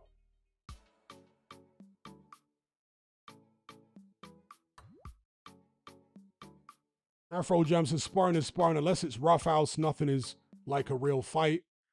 I don't think Daniel Dubois spars anything other than roughhouse. Daniel Dubois is clearly neurodivergent. In the run-up to the Joyce fight, he made a joke, a very inappropriate joke, about Joyce's blind mother. I don't think he was being malicious. But I think because he's neurodivergent, he doesn't understand what is appropriate to say and not say at times. And I suspect that he doesn't understand that when you're in there against a 17-year-old, you're not supposed to try and knock their head off. Because the way Shane McGuigan, who was Dubois' trainer, described it at the time, he said Moses and Daniel were going to war in the gym. It wasn't some kind of move around. They were trying to take each other's heads off. And that is why Shane McGuigan was so impressed with Itauma. Because Dubois in there trying to knock him out, and Itauma's right there with him, firing back. Okay, Afro Jam says he's not talking about Itauma. Even still, for those who, and there are many people who question the Itauma sparring stuff, I think Vengeance is trolling though, Afro Jam, about the David Price things. Ben just likes to troll a lot. I think he's trolling about David Price would knock out a prime Tyson. And is that what he said? That's great. That's crazy. David Price. Omar calls Dubois the Spectrum Warrior. Imagine if he went with that as a nickname. I would support it. I think it'd be a very brave thing to do. The Spectrum Warrior.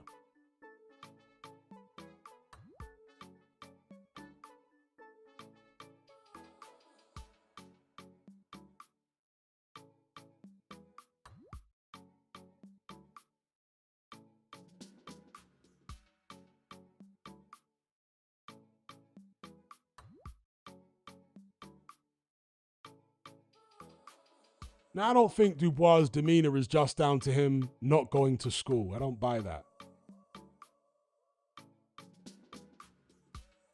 Most people who are homeschooled don't end up like that. I mean, Caroline is not like him. She grew up in the same house, so I don't buy it. And in fact, if you've listened carefully to Don Charles talk about Dubois and the relationship that he has with his dad, that Dubois has with his dad, he is all but admitting that Dubois is on the spectrum. He says there's a good reason why Daniel's so close to his dad. There's a good reason why only his dad can get through to him. There's a good reason why, and maybe it'll come out one day. We know what it is. Okay, the guy's on the spectrum. That's why he's different. He has all the typical behavioral characteristics of somebody that's on the spectrum.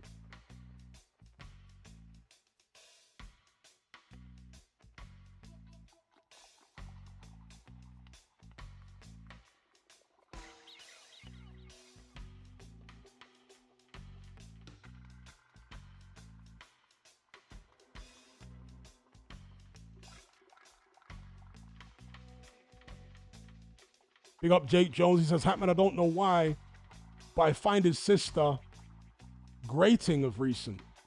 You've seen her in the build-up to this Harper fight, not coming off well at all. I haven't seen her in the build-up because I really don't watch women's boxing like that.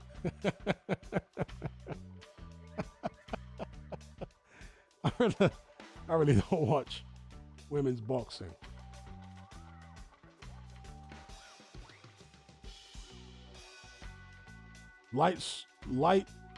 Lightstorm says, sorry, don't understand what's meant by on the spectrum. It means he has a spectrum disorder.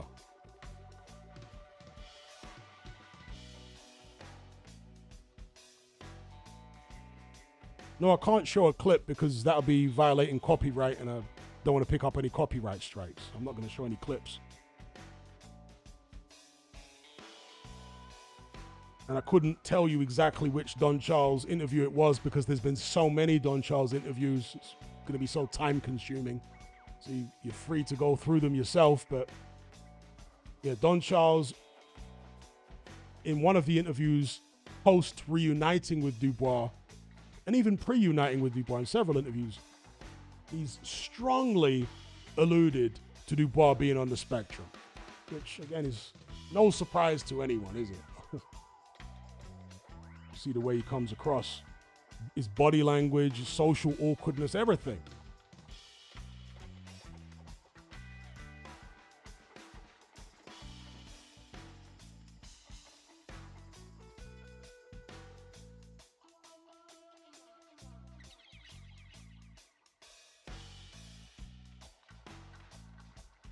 John Devine says, I lost respect for Don Charles when he questioned Usyk's religion and called him a cheat. Yeah, that was so low. I never liked Don Charles long before then. I always thought the guy was a monumental donut. But that was an all-time low even for him. The way he went at Usyk in that presser, it was so scummy. And this is a guy who claims to be this God-fearing Christian. And, I mean, give it a rest. Why would you talk about a fellow Christian like that? Dear, oh dear. Then he had his son, George Fox, a.k.a. Abdi. I call him that because he looks like a Somali. Shout out to the Somali crew, by the way. Then he had his son, George Fox, try to stick it on Usyk behind the scenes. When Usyk said, okay, after the Dubois rematch, I'll meet up with 3 of my, I'll bring 2 of my guys, you bring 2 of your guys and yourself, and we'll scrap it out on the street. How about that? George Fox, rather than accepting the challenge, said, oh no, you don't want to fight me. Stick to boxing. I'll gouge your eyes out and pull your tongue. Oh, no. Don't want to fight me. I'm different. Oh. Tweedledum and Tweedledee. Don Charles and his son. What a pair of donuts. Honestly. Couple of wannabe tough guys. Ridiculous.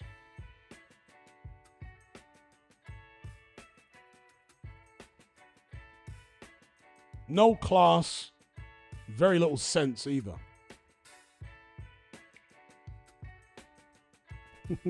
NJ says, careful you don't misquote Don.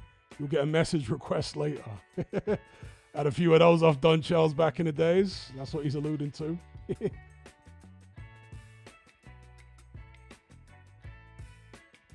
So I think he was scheduled to fight.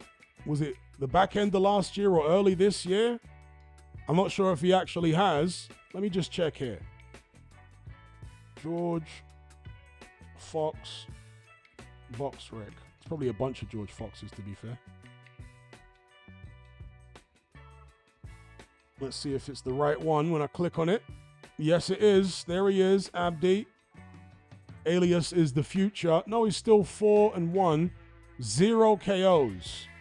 He was scheduled to fight, but somehow the fight didn't go ahead. His last contest was back in 2021. Lost on points to Kamil Sokolovsky,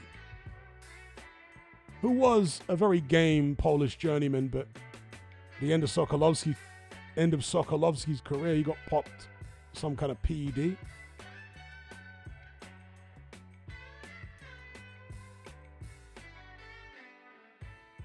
Well, George Fox is an aspiring John Fury. Excuse me, an aspiring Johnny Partridge. A guy who is compensating for his lack of success in a professional ring with a tough guy act outside the ring. Oh yeah, okay, I wasn't that good in the ring, but on the hard road, unbeatable, mate. Yeah, okay. Even these top heavyweights like Usyk couldn't touch me on the hard road. Talk about a cope.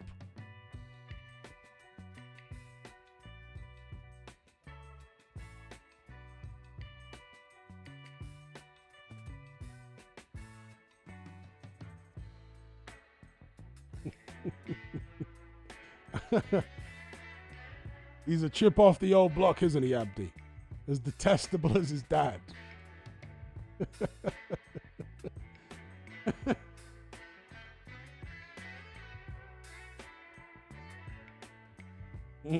Kylie says, if George Fox is the future, I'd rather live in the past. Even Uncle Phil says he's a unit, but clearly no strength and power.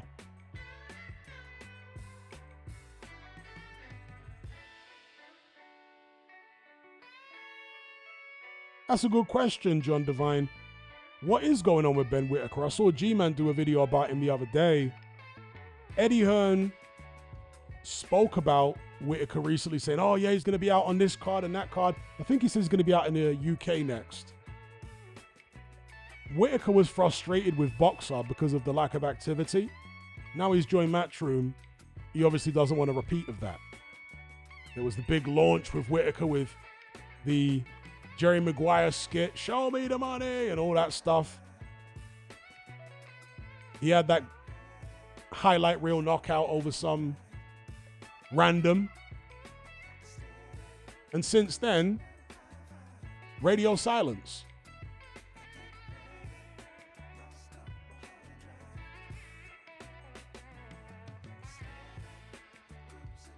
Evil Uncle Phil says his height has intimidated people and he bought into the I'm a bad man delusion. That's exactly what it is. George Fox is one of these guys because he's so big. He's like literally 6'8", 6'9". When he starts running his mouth off, people are intimidated because he is such a massive guy.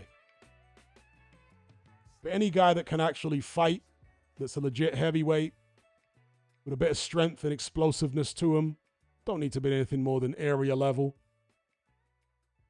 They'd turn him upside down on the cobbles or in the ring.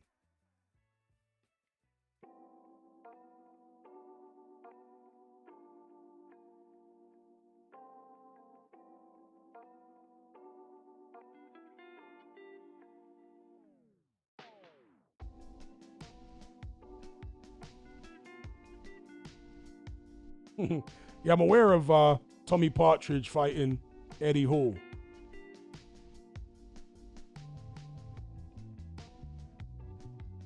What a weird matchup.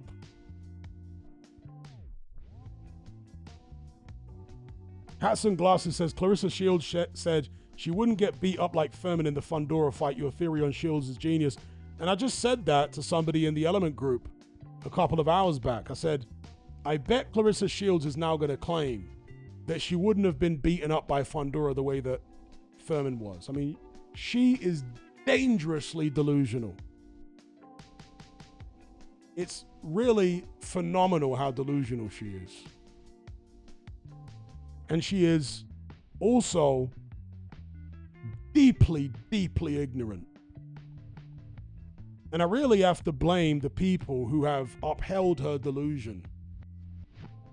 I don't think men should be sparring with Clarissa Shields. Because the guys who spar with her, other than that one Eastern European dude who flattened her, they're all holding back. But pretending that they're not holding back. And in doing so, they are fueling this woman's insane delusions that she can hold her own with men. The only time, at least when it comes to recorded footage, that a guy didn't hold back, she was flattened. And he was just some random, not even a good fighter. Not even a big guy. I think he was a 140-pounder. She is so delusional, it's crazy. Luckily, she has so few people that share her delusions that she had to call up into some show pretending to be a fan. Any of you guys catch that? She called up some show pretending to be someone else, saying, oh no, Clarissa Shields would do this and do that. And then the host of the show realized it was Clarissa Shields. I mean, talk about desperate. Unbelievable.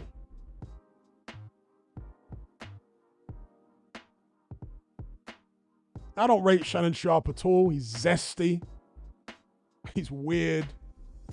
But I rated it when he got real with Clarissa Shields and said, yeah, Rolly Romero would knock you out in like 2 rounds. And Clarissa was so hot under the collar about it. What did she say? She said, you're crazy, or she said, you're something worse to that effect, but I love that for you. She tried to be all sarcastic with it. And that girl's stupid.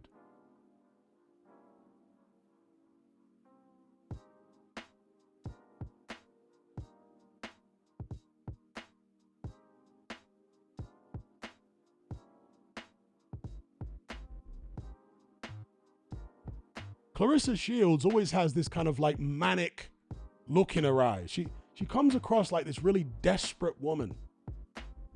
It's so unendearing. I mean, for someone to be that delusional and desperate. Yes, she wouldn't have got beaten up by Fondora. I mean, Fondora against Clarissa Shields. Oh my God.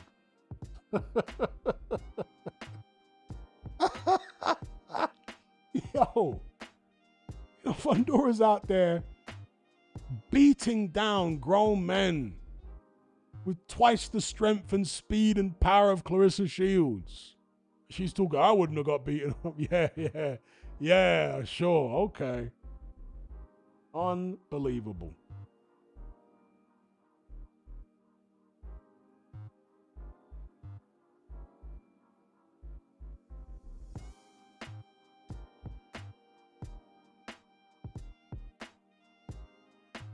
Dominica says, damn, what's Pap going through? Well, Pap is a weirdo, bro. That boy's not right. Hooking up with all these ratchet females and treating them like it's still the 1920s or something. What's wrong with this guy?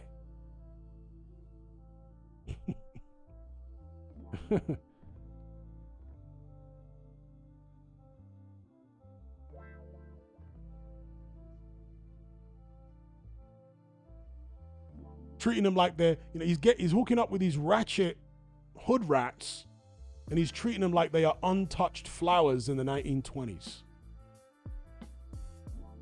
Weirdo behavior. When Remy Ma was in prison, Papoose turned up every single day on a visit. Every day. Until Remy Ma told him, stop turning up every day. The fact that he was turning up every day to visit a woman in prison because he wanted to be her boyfriend, I mean, what in the world is wrong with that guy? Why would you choose a woman who's in prison? I mean, he's like one of those women who become obsessed with serial killers and start writing to him and say they want to marry him. The hell is wrong with Papoose, bro? What a strange guy.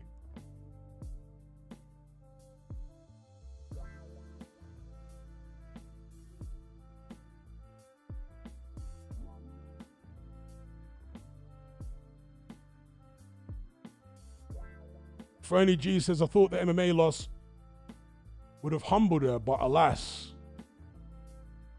Yeah, it didn't seem to affect her at all, did it?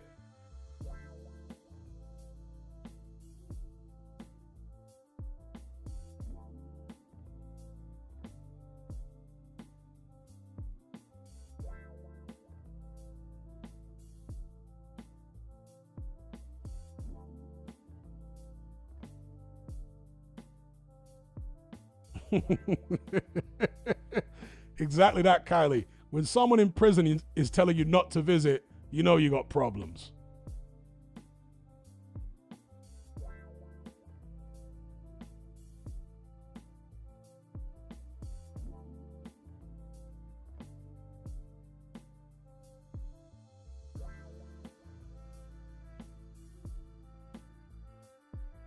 Evil Uncle Phil says, women's boxing is that bad, women don't watch. Yeah, it's a weird one, isn't it? I remember when women's boxing first launched. I mean, women's boxing has been around forever, but the relaunch of women's boxing a few years ago when Eddie Hearn started signing female fighters, and then Frank Warren had that black female, I can't remember her name now. Around that time, I had a few ladies turn up in the comment section of my video saying, why are you not promoting women's boxing? And my response was, why is it my job to promote women's boxing? You're a woman. Why don't you promote women's boxing? We don't run around asking women to promote our sports. What are you talking about? If women's boxing is that good, you don't need men to promote it. You women will watch it yourselves and promote it yourselves. You're half of the population. You don't need us. It can be just as big as male boxing if you promote it and you guys all watch it and pay for the tickets, buy the pay-per-views. It can be just as big as male boxing. You're half the population. What do you need us for?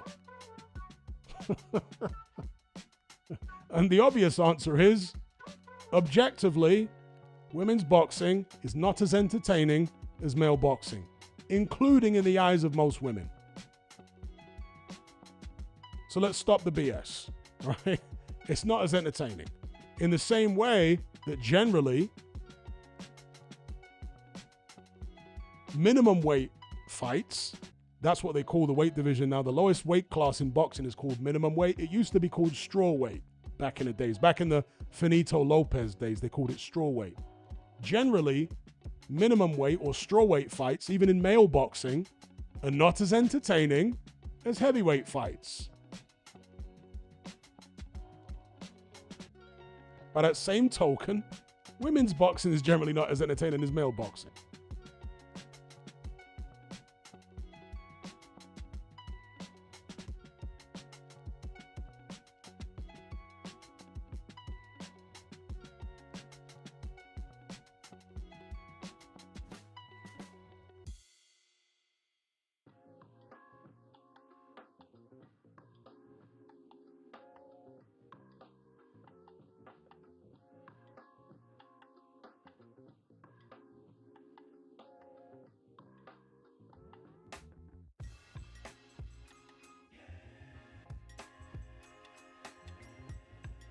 Jurassic says, Clarissa has had a good career, but she does not help women's boxing being so obnoxious. Well, she's had a good career, relatively speaking.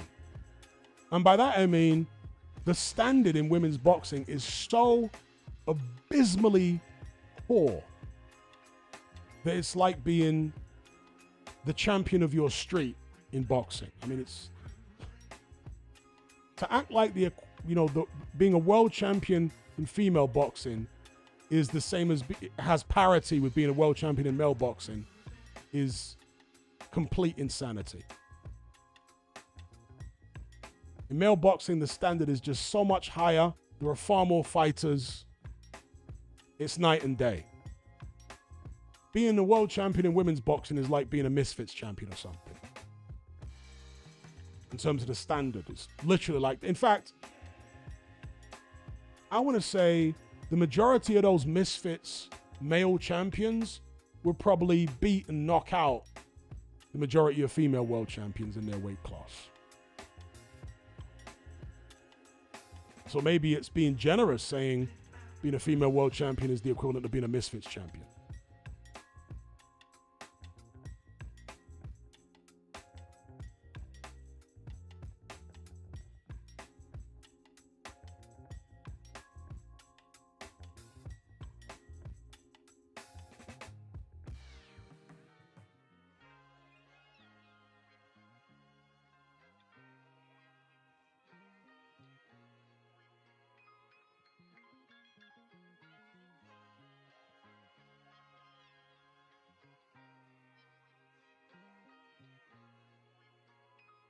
Do I know why women's MMA is popular compared to women's boxing? Yeah, it's very simple. Because in women's boxing, they are limited to throwing punches. And since they wear the same size gloves as men, they can't crack an egg. Whereas in MMA, they wear little 4-ounce gloves so they can do more damage. They can also kick. They can also grapple, tackle the opponent to the ground, hit him with elbows and punches which are virtually bare knuckle. They just do a lot more damage, basically. They're not limited to throwing punches in gloves which prevent real damage being done.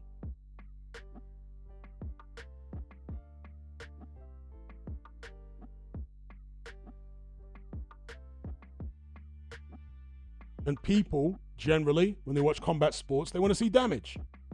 They don't want to see people that can't put a dent in each other fighting.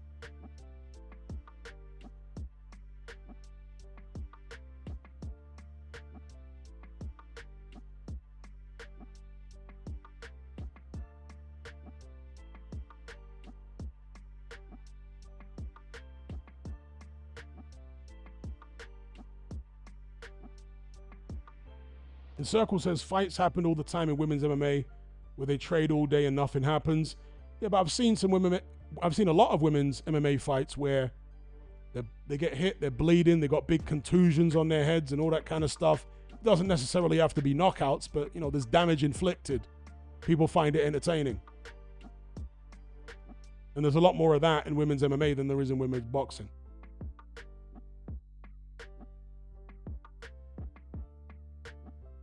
Women's MMA, like men's MMA, is quite bloody.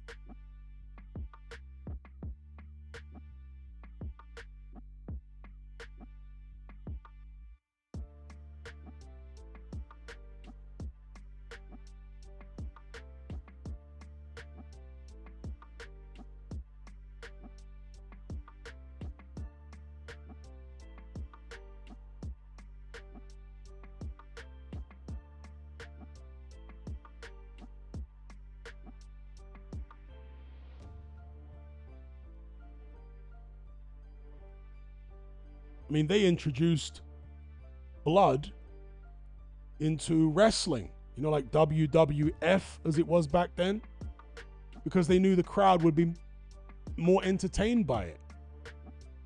See these big guys throwing all these fake punches, but selling them as real punches and kicks and elbows and headbutts and all that kind of stuff. But there's no blood, there's no bruises.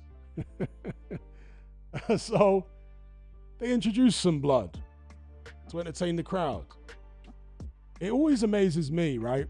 I've met at least 2 adults in my life who thought that WWE was real. Both of them were women, by the way. And I was absolutely dumbfounded that a grown adult could look at WWE and not see that it was clearly fake. But I guess that's the difference in being a man. You've actually seen violence firsthand and the damage that men can do to each other. If someone's raining down punches on another man unprotected, the face is going to be a mess. Unless he punches like Paulie Malignaggi or something. His face is going to be a mess, bro. When you got these 300-pound wrestlers and raining down punches, there's no bruises, there's no blood. They're not getting knocked out. How could someone look at that and not realize it's fake? A grown adult, it's wild.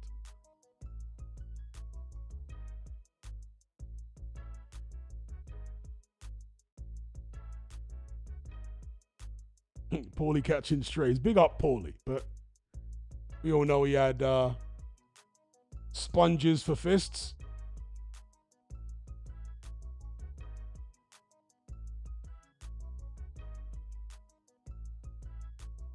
Afro Jam says the Prograis fight is off. There was a rumor that it was off the other day, but then Prograis came out and did a video and said it's on. So has it been called off subsequently?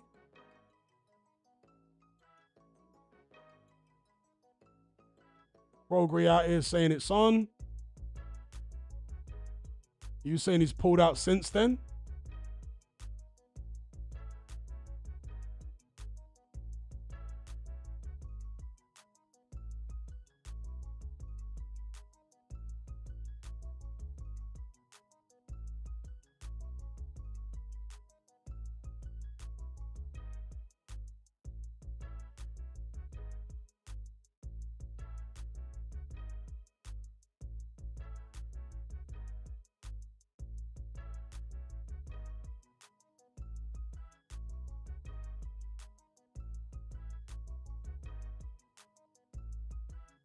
Goozy says people saying it on Conor's side need to hear from him.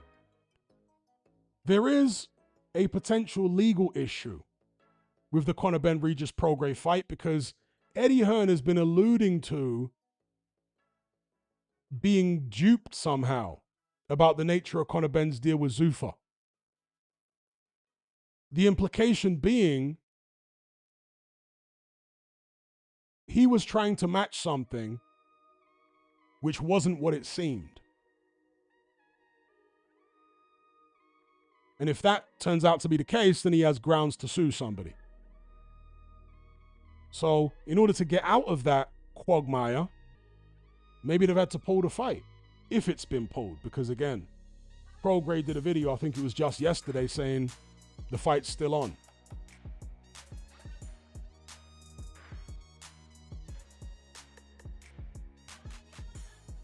Do I think Del Boy will retire, win or lose? If he wins and wins well, I mean, it's really hard to know, man. It's really hard. Let me not even predict. I don't know. Truth be told, I don't know. He's such a enigma, Del Boy. I really don't know.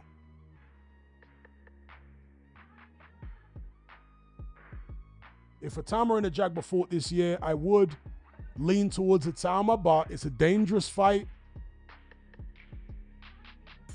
It wouldn't shock me if Hrgovic got it done. but I'd lean towards Itauma. Jagba has really improved in his past fight or so.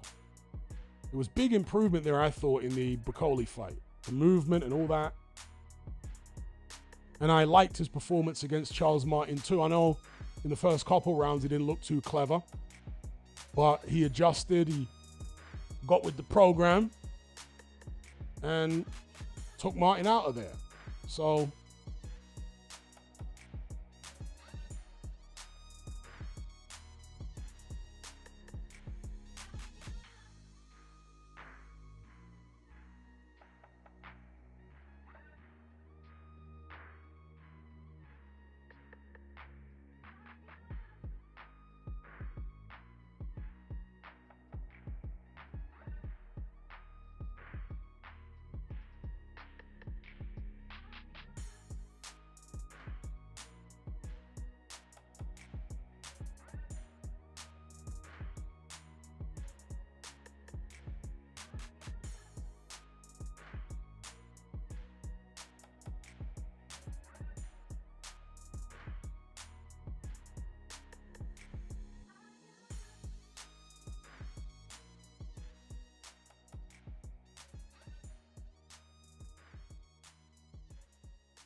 who is more insufferable, Shields or Ben? I actually have to say Shields. I'll go actually say Shields. But Shields might have somewhat of a understandable reason for being that obnoxious, because she had a very, very tough upbringing. Whereas Conor Benn had a very privileged upbringing. So what's his excuse?